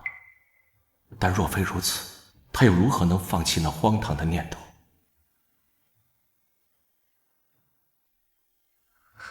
小姐，怎么会这般麻烦？奴婢以为您救了世子，他就会什么都答应您。傻丫头，你还小，这世间的事情哪有那么简单的？你今天晚上不必守夜了，早点回去休息吧。是，小姐。啊，对了，今天晚上你无论听到任何声音，都要装作没有听到，继续装睡即可，懂吗？奴婢明白了。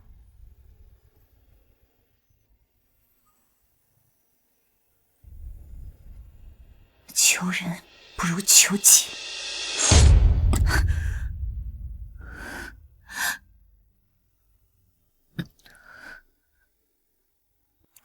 再等等，他一定会来，必须来。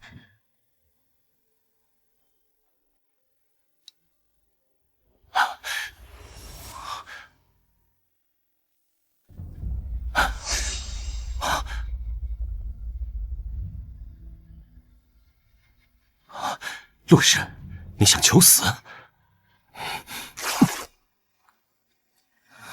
兄长，哪怕救了我一次，救不了我第二次、第三次。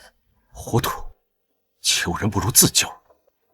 侯府世子夫人，不是你想的那般好。侯府不应该成为你的牢笼。若你对长渊失望至极，便合理。侯府会给你补偿的。合理？我灰溜溜的离开，成全那对狗男女吗？不可能。不合理，也不离开侯府。兄长，求你渡我。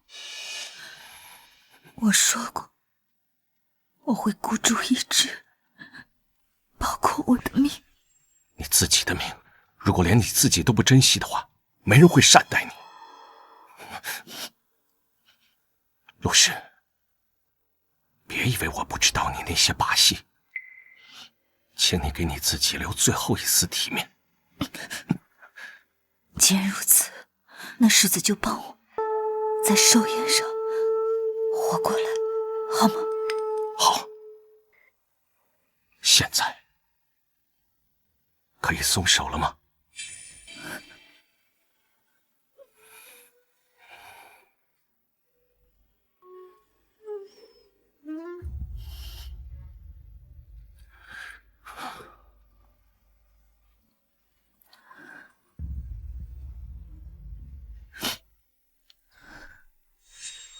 小姐，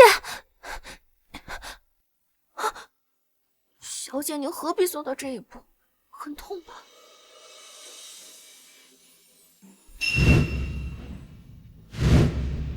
成了，总算没有白费这份心血。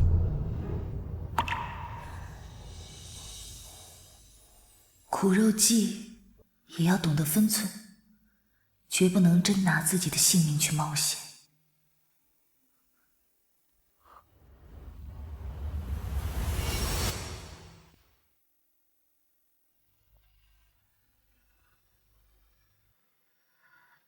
祖母郁气已散，瞧着气色好多了。都是你的功劳。你脸色怎如此差？昨晚没歇息好吗？是有一些。祖母不会为他们求取赐婚圣旨。长渊现在是被猪油蒙了心，以后会知道你的好。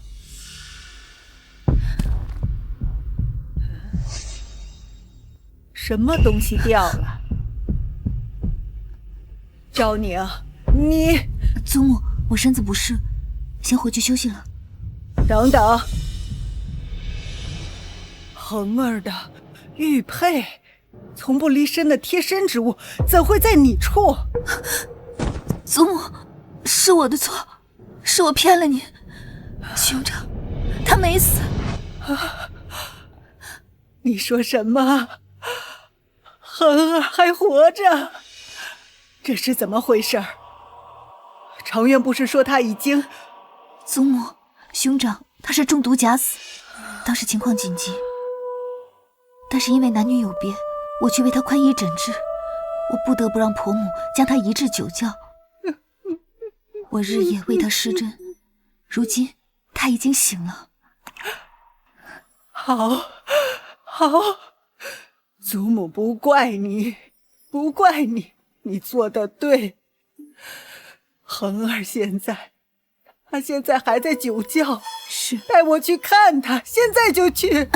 祖母，现在就去。祖母万万不可！兄长现下虽已醒来，可是他的身体还未痊愈，何况他有他的顾虑。顾虑？恒儿一醒的事儿，府里人还没人知道。是。这是恒儿的意思？是。祖母不觉得兄长中毒之事颇为蹊跷吗？想来兄长也是担心被有心之人再次加害。你这么说，确实要谨慎了。哎呀，快，我光顾高兴了。好孩子，快起来，快起来。孩子，你是恒儿的恩人，也是侯府的恩人。祖母，有一事我还未讲。兄长他醒来，便已知晓夫君与嫂嫂的事情。一个是他亲弟弟，一个是他妻子，他知道心里有多难过呀。我也曾宽慰了他，可是他什么都不讲，我也不知道他想的什么。而且他昨夜还让我与夫君和离。恒儿，他劝你和离？莫非恒儿对他起了心思，在妻子的背叛刺激下，遇上昭宁这样温柔良善的，救命之恩，夜夜相处，还有是真是难免的肌肤之亲，那玉佩……昭宁，这玉佩是恒儿给你的？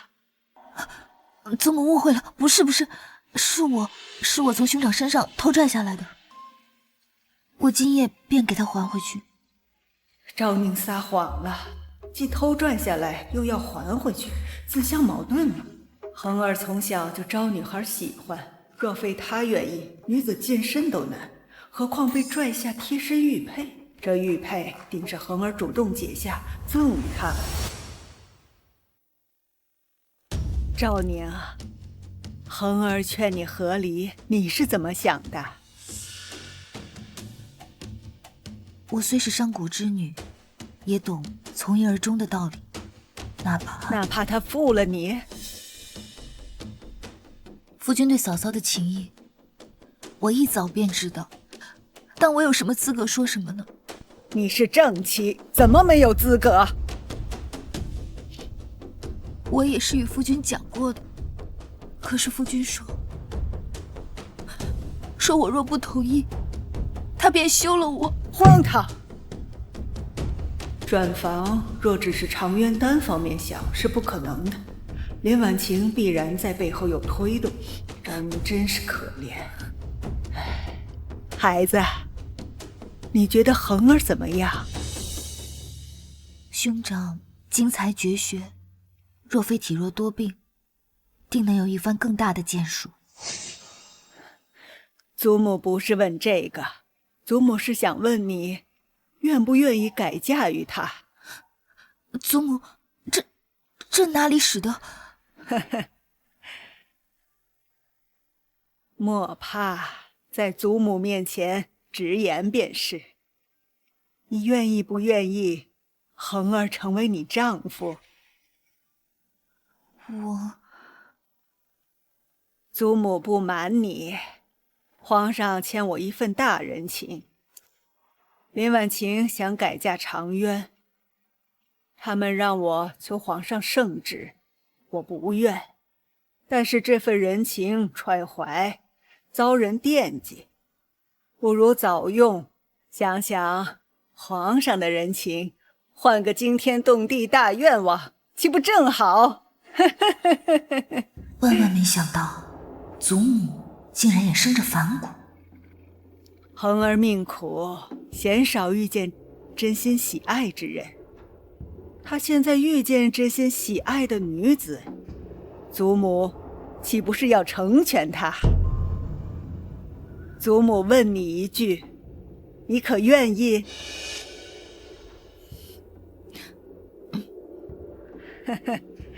不过祖母放心，我对兄长并无男女之情，但我知道梁国需要他，我今后也会尽心尽力地辅助他，让他多为朝廷效力，令百姓都安居乐业。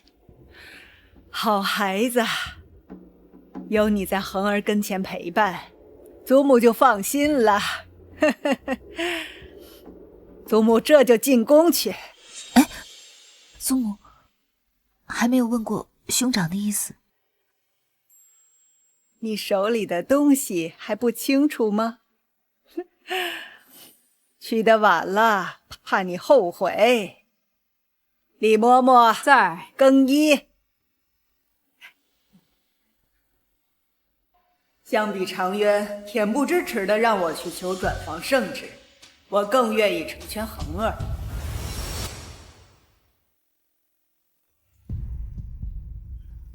老夫人急冲冲入宫见朕，竟是为了顾恒求一道赐婚圣旨。他想那一门知心人照顾，倒也是好事，只不过纳妾而已，也不必特意求朕下旨吧。不是纳妾，是娶正妻。什么？荒谬！顾恒不是已有正妻吗？恳求皇上成全。究竟何事？不说清，朕如何下旨？求皇上成全。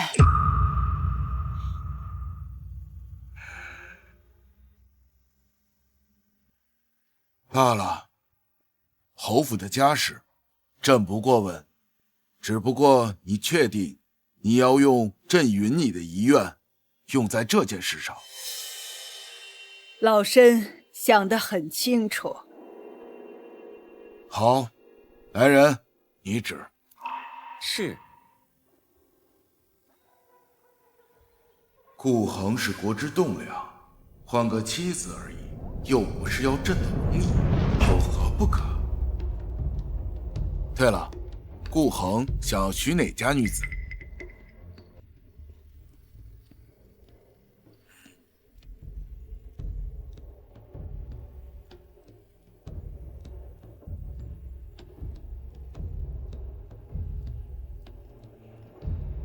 谢皇上隆恩。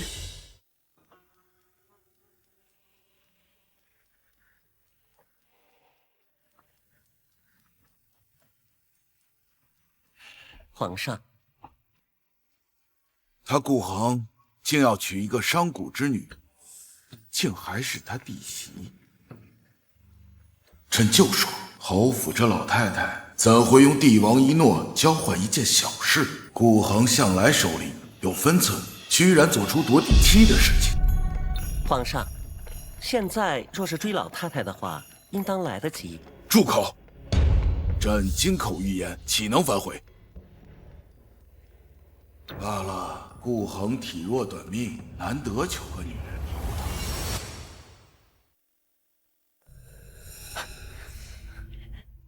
祖母，听说您今日入宫求旨，孙儿多谢祖母成全。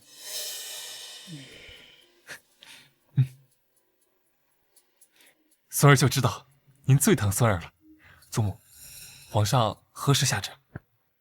哼，当然是等你父亲公开恒儿的死讯后，否则还能叫转房吗？是，是，孙儿糊涂。昭宁，你出来。你走吧，我这儿有昭宁侍奉就够了。祖母真是糊涂了。之前不是还催着我和赵宁早日生子，这会儿怎么还来呢？那好吧。祖母，您好生休息，记得用药。孙儿先行告退。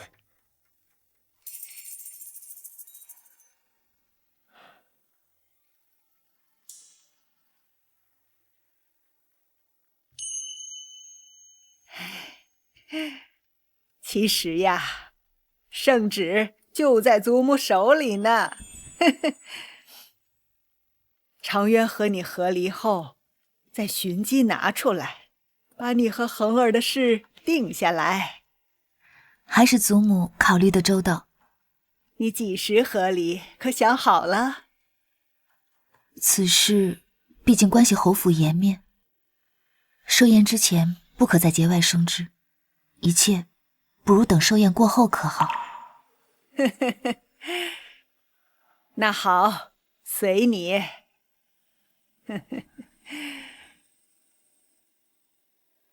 其实我对祖母很是愧疚，实话并不等于实情。我故意隐瞒关键，让祖母会错意，求了这道圣旨。可若是世子愿娶我，我何至被逼到这个份上？我唯一对不起的，就是祖母。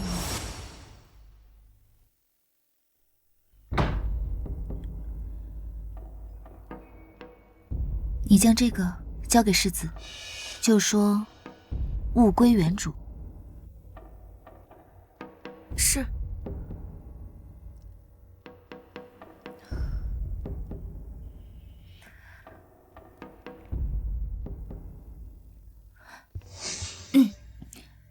世子如何说？哑巴比划说，世子说了句多谢小姐呢。谢我？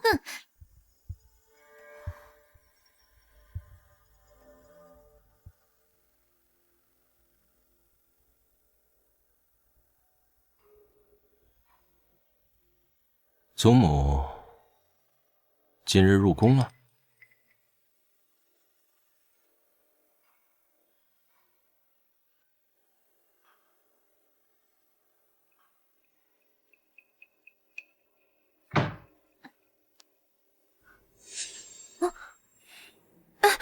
将军，都这么晚了，小姐已经睡下了，你不能进。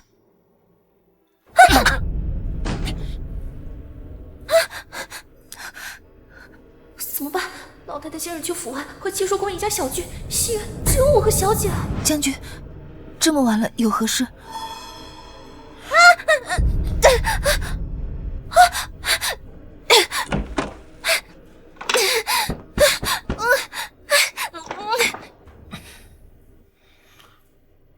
婉清近来总推说身子不便，不让我亲近。赵宁既是我明媒正娶的妻子，与我圆房是天经地义。小姐，干嘛？小姐！赵宁，今晚我们圆房吧，好好等你。我最近太忙了，没有照顾好你，今天我们就圆房。小姐，小姐干嘛？小姐，将军不能这样，将军！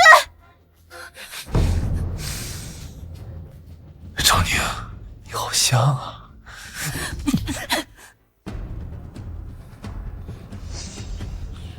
你敢打我？我是你的夫君，难道你不想吗？这不是蓝月，枕下没有防身匕首，难道今夜当真命该如此吗？夫君，怎么会呢？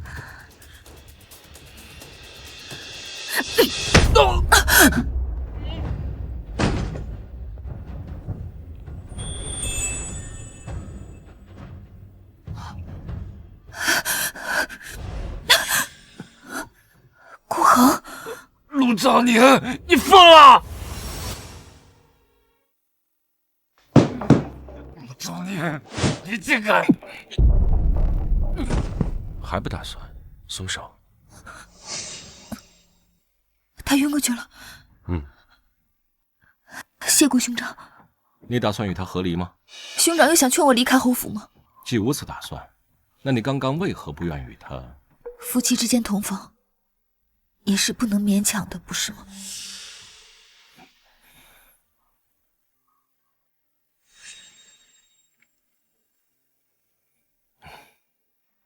兄长为何出现在此？想找祖母问点事，碰巧听到了此屋有点动静。若他见到祖母赐婚圣旨的事情，岂不是露馅了？幸好祖母今夜不在府上。兄长，你答应过我的，寿宴之前不会活着出现。我改日再来。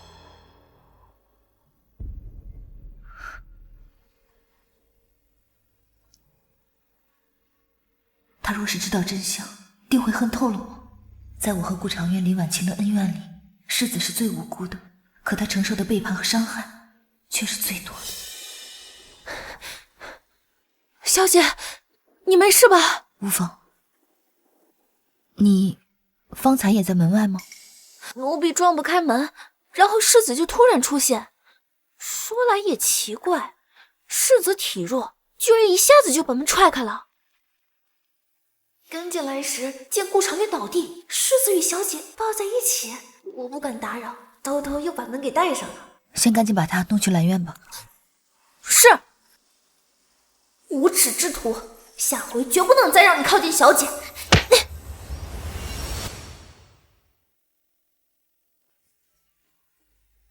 把这个放后院，轻一点。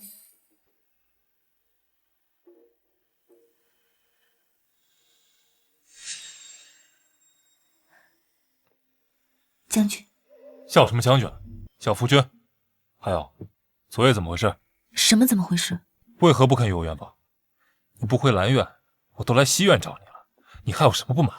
我本就说过，最近事务繁忙，我刚接手钟馗，还要调查嫁妆失窃，还有父亲的寿宴，实在是忙不过来。而且，你昨夜那样吓到我了。昨天我也是喝多了，确实是他，连怎么回去的都忘了。不过夫君放心，明日寿宴结束后，我就搬回兰园。好。昨夜是我心急了，没有顾及到你是初次。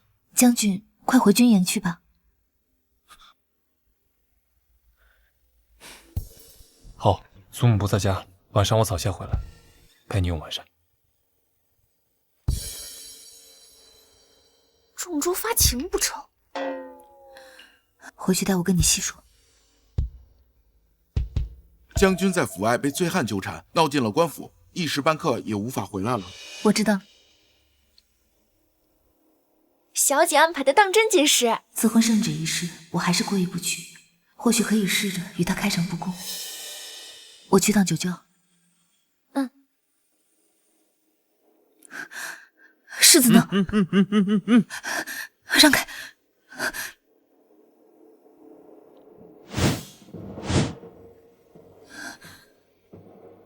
这是离开侯府了吗？是暂时离开，还是永远？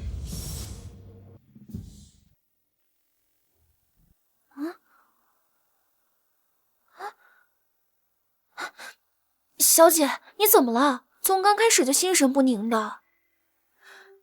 寿宴前夕，兄长去了哪儿呢？奴婢不知。世子他不会出什么事儿了吧？明日那场戏，顾恒要是不在，我怎么唱得下去？快派人去寻他，务必要把他找到。奴婢这就去。我竟从未深究过顾恒想要什么。如果他真的万念俱灰，无意留下呢？他或许只是表面上看着云淡风轻，我强迫他听的那些阿杂事，可能早就击碎了他。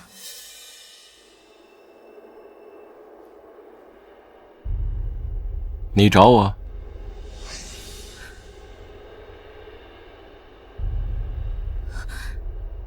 如此深夜，他衣着整齐的从外面回来，去何处？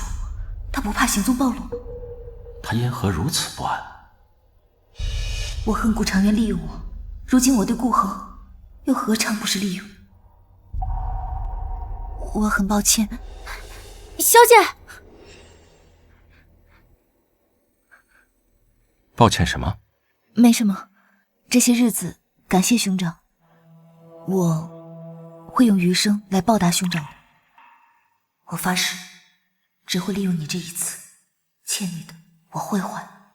夜已深，召您告退了。大哥和长姐的事是我迈不过去的一道坎儿，还有顾长远，若是计划推迟1日，我就得继续忍受他1日。所以落子无悔，我早已没有退路，更不能与他严明半分。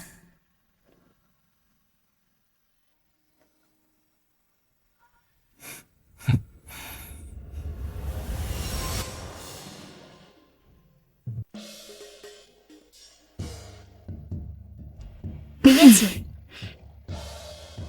世子夫人真的是大家风范，侯府幸有世子夫人操持啊！明明是我家小姐累死累活操持的寿宴，到头来却让那林婉晴在人前揽尽功劳。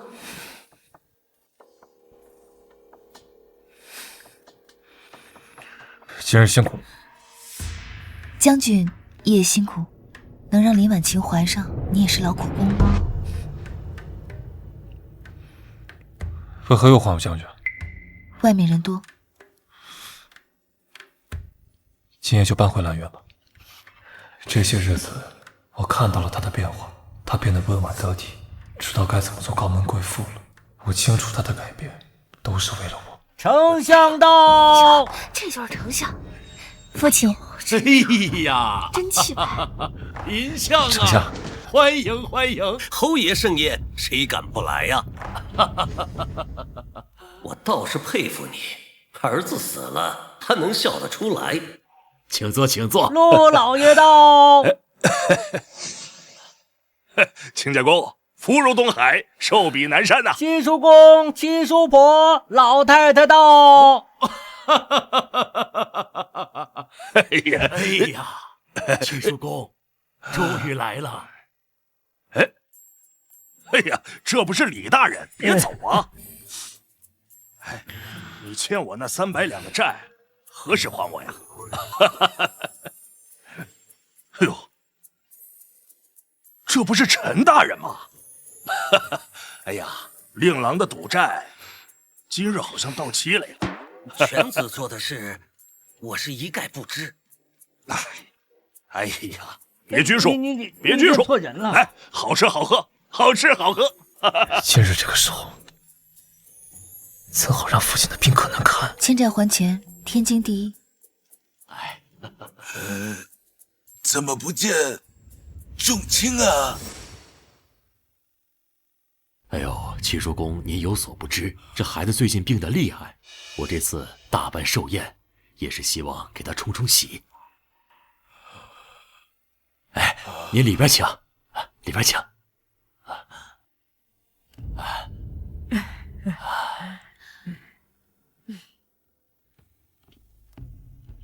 祖母，叔公，祖母，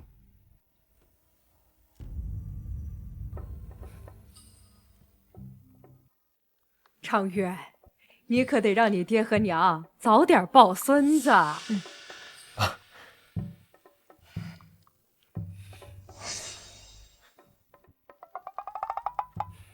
哎呀，长幼有序，这老大家的媳妇儿还没揣上孩子呢，怎么就催起老二家的媳妇儿了？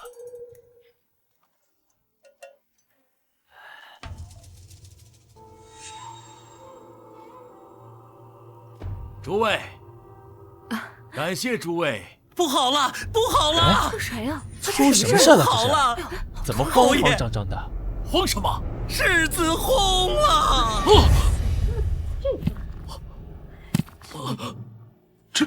这也太突然了！消息是真的吗？世子怎会？那分明今早还……我的儿啊！这世子好好的，怎么就轰了？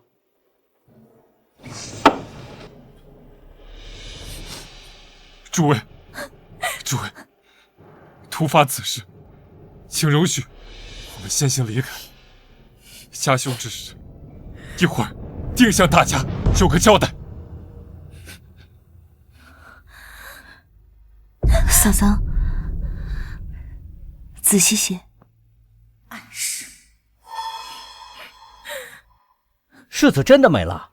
这也太突然了。哎，正常，这世子本就多病，这些年都靠药材续命，其实早已油尽灯枯了。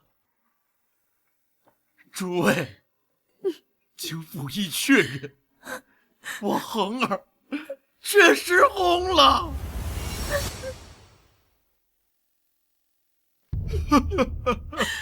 侯爷节哀。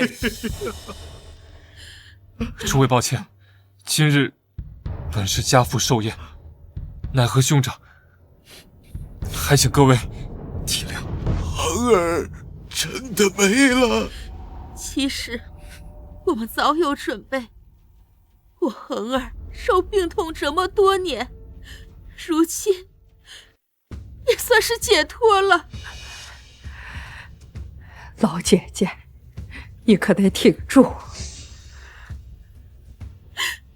老姐，姐上来陪你了！快拦住他！夫人，你让我死吧，让我死吧！夫君不在了，我心头独活。这反应，莫非是怀上了？不要啊，夫人！您就算不为自己着想，要为这腹中的孩儿着想啊！这可是世子唯一的血脉啊！婉琪，你有身孕了。李婉晴，这孩子就是你的催命符，你会后悔的。你让我死吧！我们孤儿寡母的，孤零零的活在这世上，还不如到地底下一家团聚。愚蠢！婉晴啊，你既然怀了身孕，侯府上下不会不管你们母子的。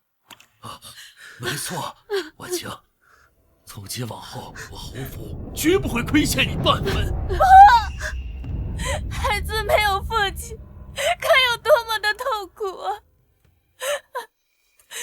哎，不要啊，嫂嫂，我一定会照顾好你和侄子的。你说什么？我一定会替兄长照顾好你们母子。若你不相信，今日顾长渊便在此立誓，他立什么誓啊？我会照顾他们一生一世。这家人到底什么情况？贤婿啊，这无名无分的，你就不怕瓜田李下呀？侯爷，我的女儿和外孙，你们想好要如何照顾？她怀了毕竟是世子的骨肉，如今世子已逝，爵位就应当由次子继承。站在你们的立场，不想婉晴腹中的孩子挡了次子的路，嫌弃他们母子是个累赘，本相亦能理解。不如今日我就带我女儿回家，择日改嫁。卿卿不可！我们怎么会嫌弃婉晴母子呢？长渊，你记住，你现在兄长虽然没了，而且就算你还要继承爵位，但是你兄长的孩子必须在你孩子之前，这一点你可清楚？儿子明白，反正都是我的种。若在场各位还是不相信我，觉得我会背信弃义，辜负嫂子和孩子，那我便当着父亲和林丞相的面，这就行了，别说话。请求父亲将嫂嫂转房于我。哎呦，大逆不道！什么？这有损风气吧？将嫂嫂转房于我。顾将军忠义，为了兄长血脉，娶寡嫂养侄儿，真是难能可贵呀。这不合理处啊！侯爷，我府中还有事，告辞。告辞。母亲已向皇上求得圣旨，今日一过，圣旨到，其他人就算不认同，也不敢质回。我儿重情重义，林香，那这转房一事你怎么看呢？好，婉晴，你怎么说？为了夫君血脉，我愿意。好，那这件事就这么定。我不愿意。放肆，推到一旁去。他之前都答应了，此刻为何反对？既然弟妹不愿意，那我有什么事晚上回去再说。夫君起初只说了转房的事情，可并没有说嫂嫂有孕，更没有说嫂嫂将来的孩子要继承爵位。父母之爱子，为之计深远。我为了我未出世的孩子考虑，我何错之有？父亲，您一向偏信兄长一家，连爵位的事情亦是如此，这不公。确实偏心。长渊媳妇说的在理，爵位传承非同儿戏呀。都是我这腹中孩子造的孽，我这就除了他。不要，嫂嫂不要。小叔，你别拦我，让我除了这个祸害。父亲，孩儿不在意爵位，孩儿就想好好照顾他们母子。若是将军执意要娶嫂嫂，那我们和离。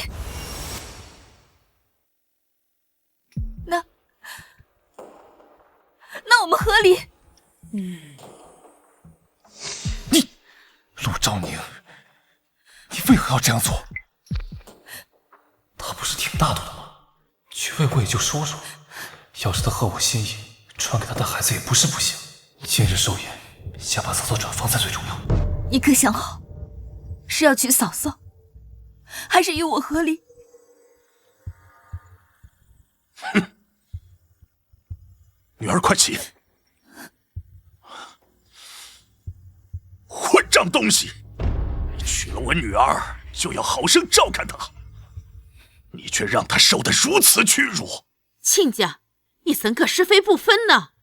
明明是你女儿擅妒，不顾恒儿的骨肉。那又不是我女儿的骨肉，凭什么让她保全？哼！你，更何况，只怪你们侯府，一个爵位，2个儿子，势必有一个要吃亏呀。我要和我的孩子离开侯府，再也不打搅你们了。嫂嫂，不要！昭宁，你再想想，他不是一直深爱我吗？我已经想好了，既然今日顾家的长辈都在，那劳烦诸位替我做个见证。今日起，我陆昭宁与顾长渊和离。陆昭宁，你怎敢！好啊，好啊，我的女儿，宁为玉碎，不为挖泉。哎，亲家，如果你能和昭宁退让一步，退他个爷爷！哼！现在就写和离书，立刻马上。好，既然你们如此的执意，那本侯就成全你们。来人，上笔墨。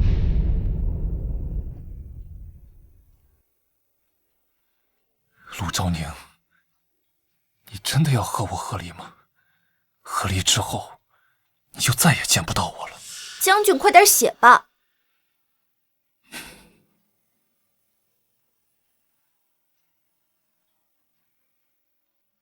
他终究是舍不得我。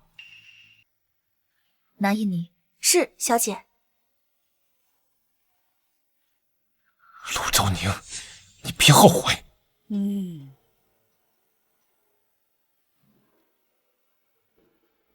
顾将军，该您了。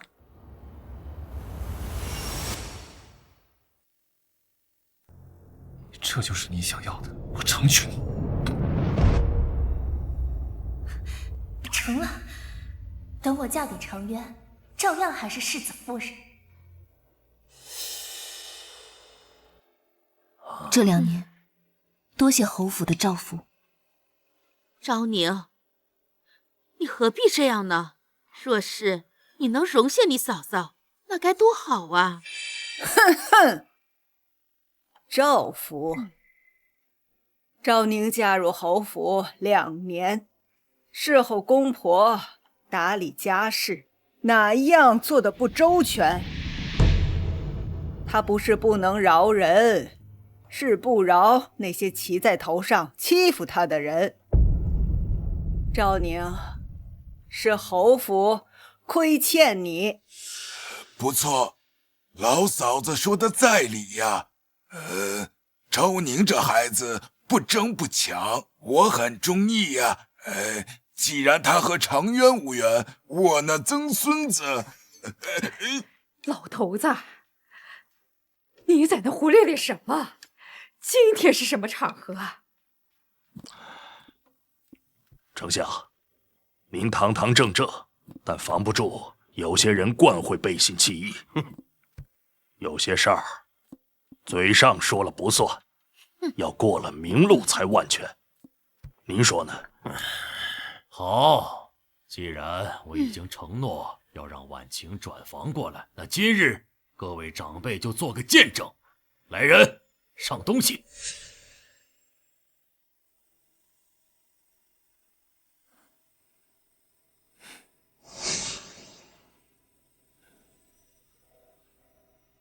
常渊，罢了，嫂嫂才是我真心想要的妻。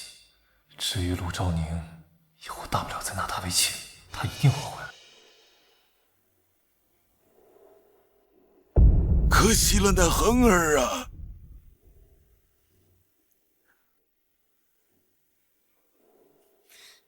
父亲、母亲，世子已逝，那这丧礼……谁说本世子轰了？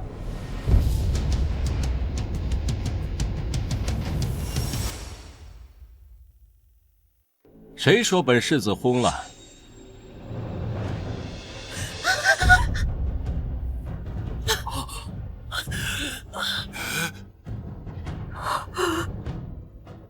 顾世子他没死。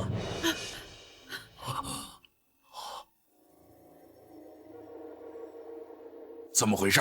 刚说人没了，这不好好的吗？那这世子夫人刚转房。恒儿，你……恒儿，真的是你！劳父亲大人您挂心了。为什么老天要这样对我？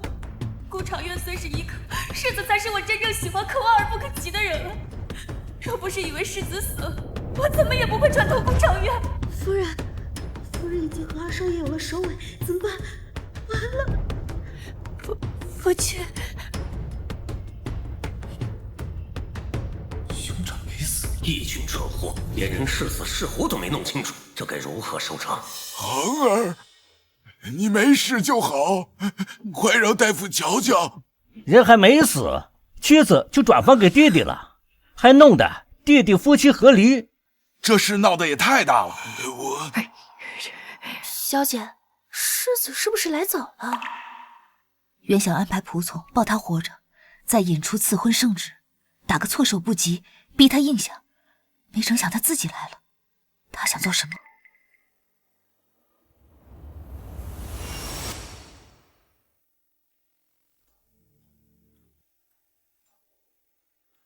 世子到底想干什么？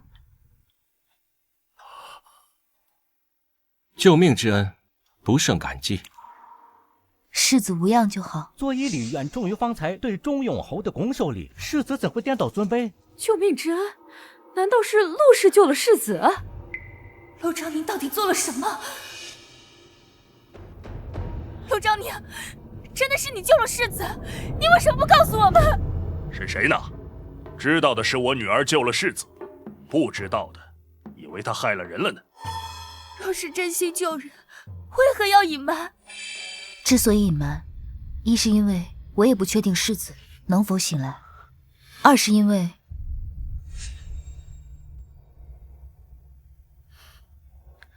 救人需要退1时针，我怕你们以男女有别阻拦，故此隐瞒。世子今日出现之前，我也并不确定他是否能醒来。此事太过蹊跷，我才多问几句。夫人信或不信，我也没有办法。不过，为何夫人见到世子醒来，却不见高兴？你在担忧什么？昭宁，婉晴只是一时情急。不管怎么说，我们都很感谢你救了我儿。是。昭宁救了恒儿，你们没一个人站出来感谢，还无端质疑。恒儿，你可不能跟他们一样恩将仇报，要报恩，你便娶昭宁为妻。娘，你说什么呢？祖母，这如何使得？祖母，你这不是乱点鸳鸯谱吗？怎么不可以？昭宁被逼与长渊和离，是侯府对不住她，将她嫁给恒儿，岂不正合适？世子死而复生，世子夫人转房二弟，二弟和二弟媳和离，世子要娶前弟媳，这闻所未闻啊！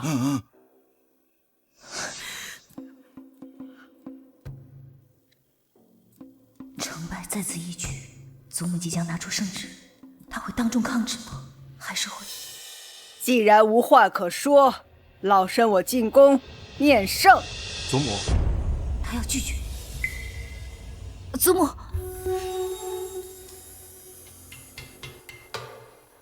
祖母，兄长他才刚刚苏醒，何况他与夫人已孕有一子，这实在是……林氏有了身孕。陆超，你这个贱人，内湖不该提内湖，故意害我。你腹中孩子到底是谁的？世子这话是什么意思？他不认这个孩子吗？老天，这可真是一出好戏呀！嫂嫂之前只说了有孕，却没说有孕多久。兄长是2个多月前出世的，完全可以信骗兄长，这孩子已经2、3个月了。嫂嫂是在前期，3个月不行，是正常。兄长，嫂嫂当然是怀的你的孩子，最近府上太忙了，嫂嫂没告诉你。哦，既是我的骨肉，那你不妨说说，究竟几个月了？约莫2、3个月。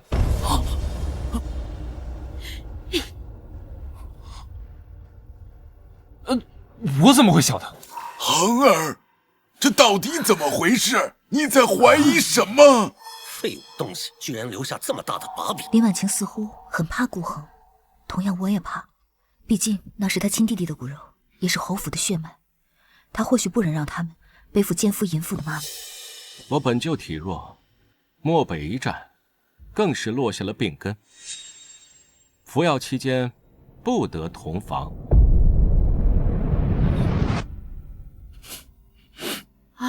故此3年来，我虽娶妻，但未曾行过人事。这个不争气的蠢货，近3年都未能与顾恒圆房，难怪一直怀不上。孩子不是世子的，那是谁的？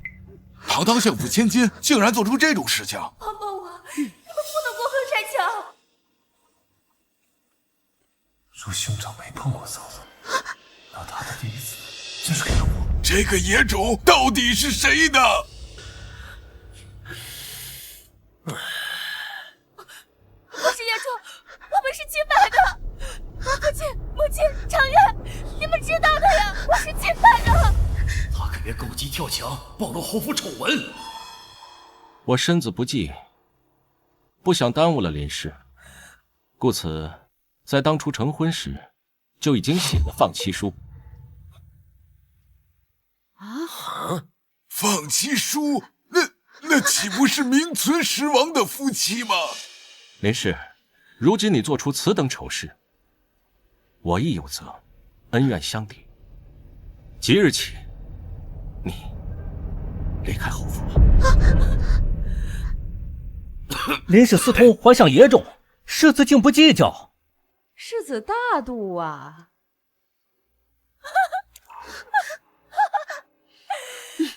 世子离谱，你们竟然对我一人顶罪，想让我滚，你们休想！既然我颜面尽失，你们也别想好过。这个孩子不是野种，捂上他的嘴！他是。要脸的东西！诸位，我侯府有要事处理，就不多留大家了。圣旨到！似乎圣旨来了，属于我和常渊的圣旨来了！臣妇李婉琪接旨。圣旨到！臣妇李婉琪接旨。圣旨不是应该明天才到吗？母亲怎么安排的？哪位是陆昭宁陆姑娘？民女在。完了完了，是老太太求得到的赐婚圣旨。世子要是知道小姐算计他，要出事儿啊！公公，你宣旨吧，臣妇等聆听圣谕。哼。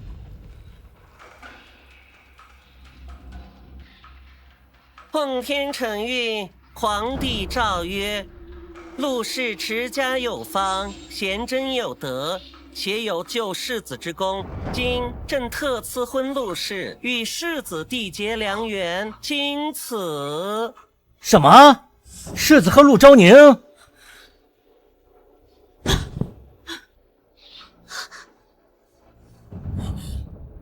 你说什么？公公，你是不是看错了？赐婚给谁？放肆！你是在质疑皇上的旨意，还是在质疑咱家的眼睛？臣妇失礼，臣妇不敢。世子陆姑娘，接旨吧。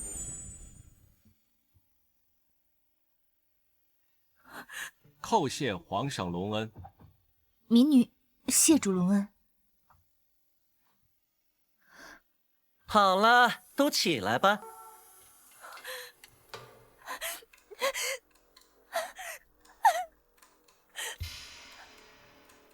祖母，这不是真的，你求的明明是……我确实是求了，只是有些不太对呀。怎么会是这样？你还不快拿！够了，婉琪，你还嫌不够丢脸吗？父亲，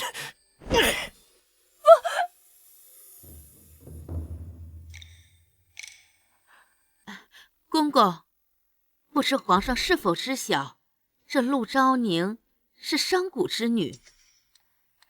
商贾之女配不上常渊，更配不上恒儿啊！夫人放心，皇上当然知晓。皇上起初嘛，自然也是不甚赞成，只是这顾世子用自己的漠北军功来换啊，再加上他亲自入宫面圣，诚情力情，这旨意呀，自然就下来了。军功，夫人。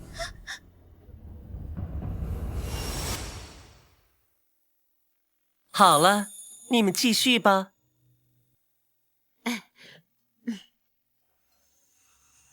恒儿，是你亲口请的旨意，是真的吗？是不是祖母逼你的？这到底是怎么回事啊？没有人逼我。当初我苏醒的时候，听闻了转房与和离之事，便是快马加鞭赶去皇宫，求取圣旨。兄长，万万不可！陆昭宁是我的妻，你怎么能娶她呢？常渊，你还不明白吗？且不说陆氏对我有救命之恩，就单论此前陆家救助过我侯府，此等恩情，我侯府怎能不报？而你为了转房，让陆氏成为下堂妻，也是陷我于不义。为兄我怎能由着你胡来？诸位，我娶陆氏，一为报恩。我忠勇侯府绝非忘恩负义之人，陆氏乃至整个陆家都对我侯府有恩，我侯府怎可能看着他沦为弃妇，遭人非议呢？其二，乃是责任。陆氏为我退衣施针，愿舍名节而救我性命，此乃大义。此等女子，我自不能负之。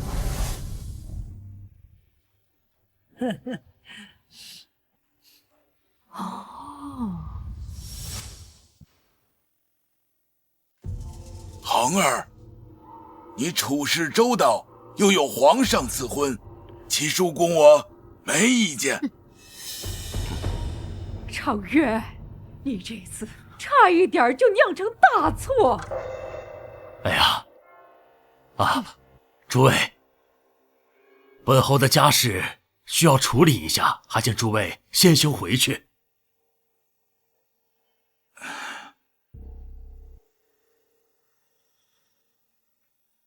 贤婿，幸好你还活着。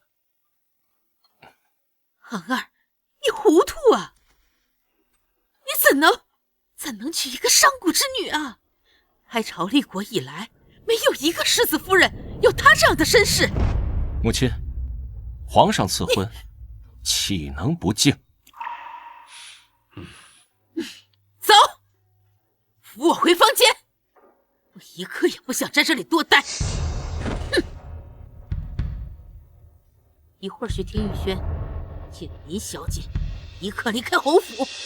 此事已成定局，那就安排大婚事宜吧。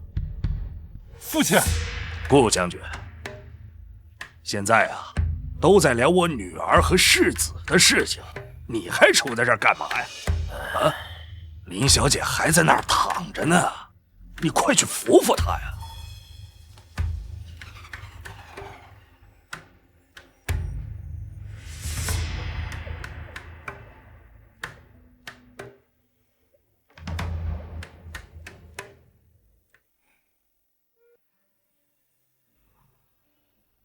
后悔吗？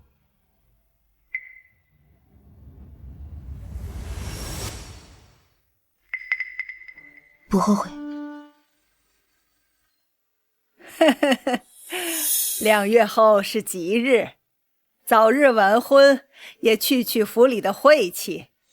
好，好，好，就定这个日子。真是冤孽，兜兜转转，又跟陆啸天这老匹夫做了亲家。恒儿，2个月会不会太过仓促啊？陆氏，你觉得呢？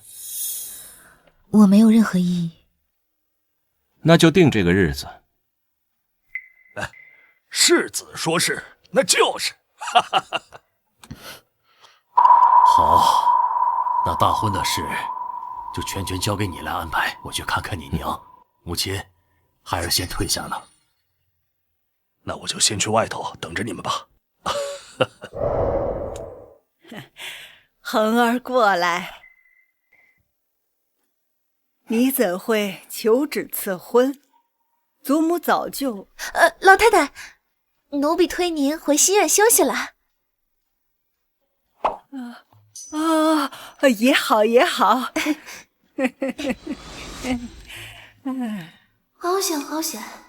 小姐诱骗老太太去求旨的事儿，可千万不能让世子殿下知道，否则就全完了。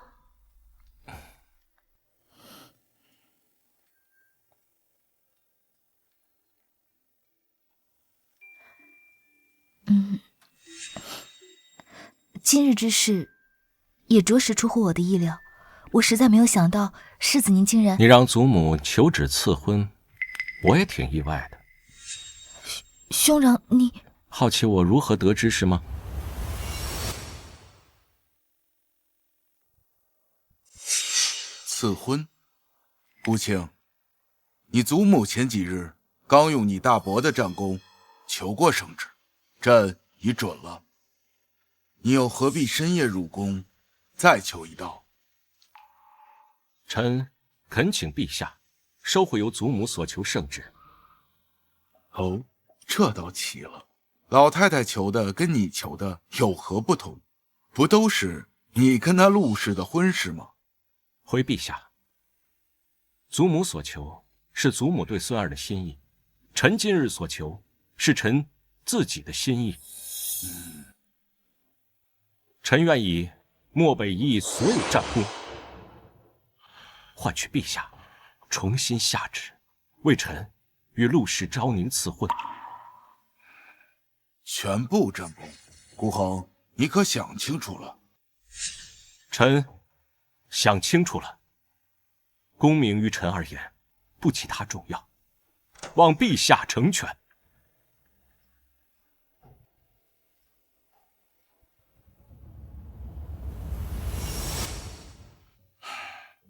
罢了，朕便依你。凌文，奴才在。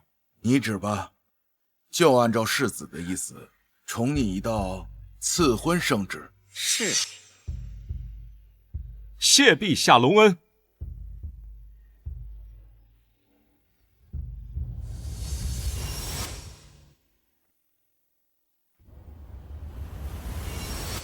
原来竟是这样吗？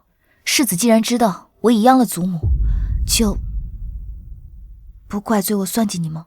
说到底，是我侯府亏欠你。只不过，大伯的军功是祖母的保护符，不可以被他人随意动用的，下不为例。好。世子，你体内还有余毒未清，虽无大的影响，但是还是需要尽早清除才是。无妨，你安心备好大婚。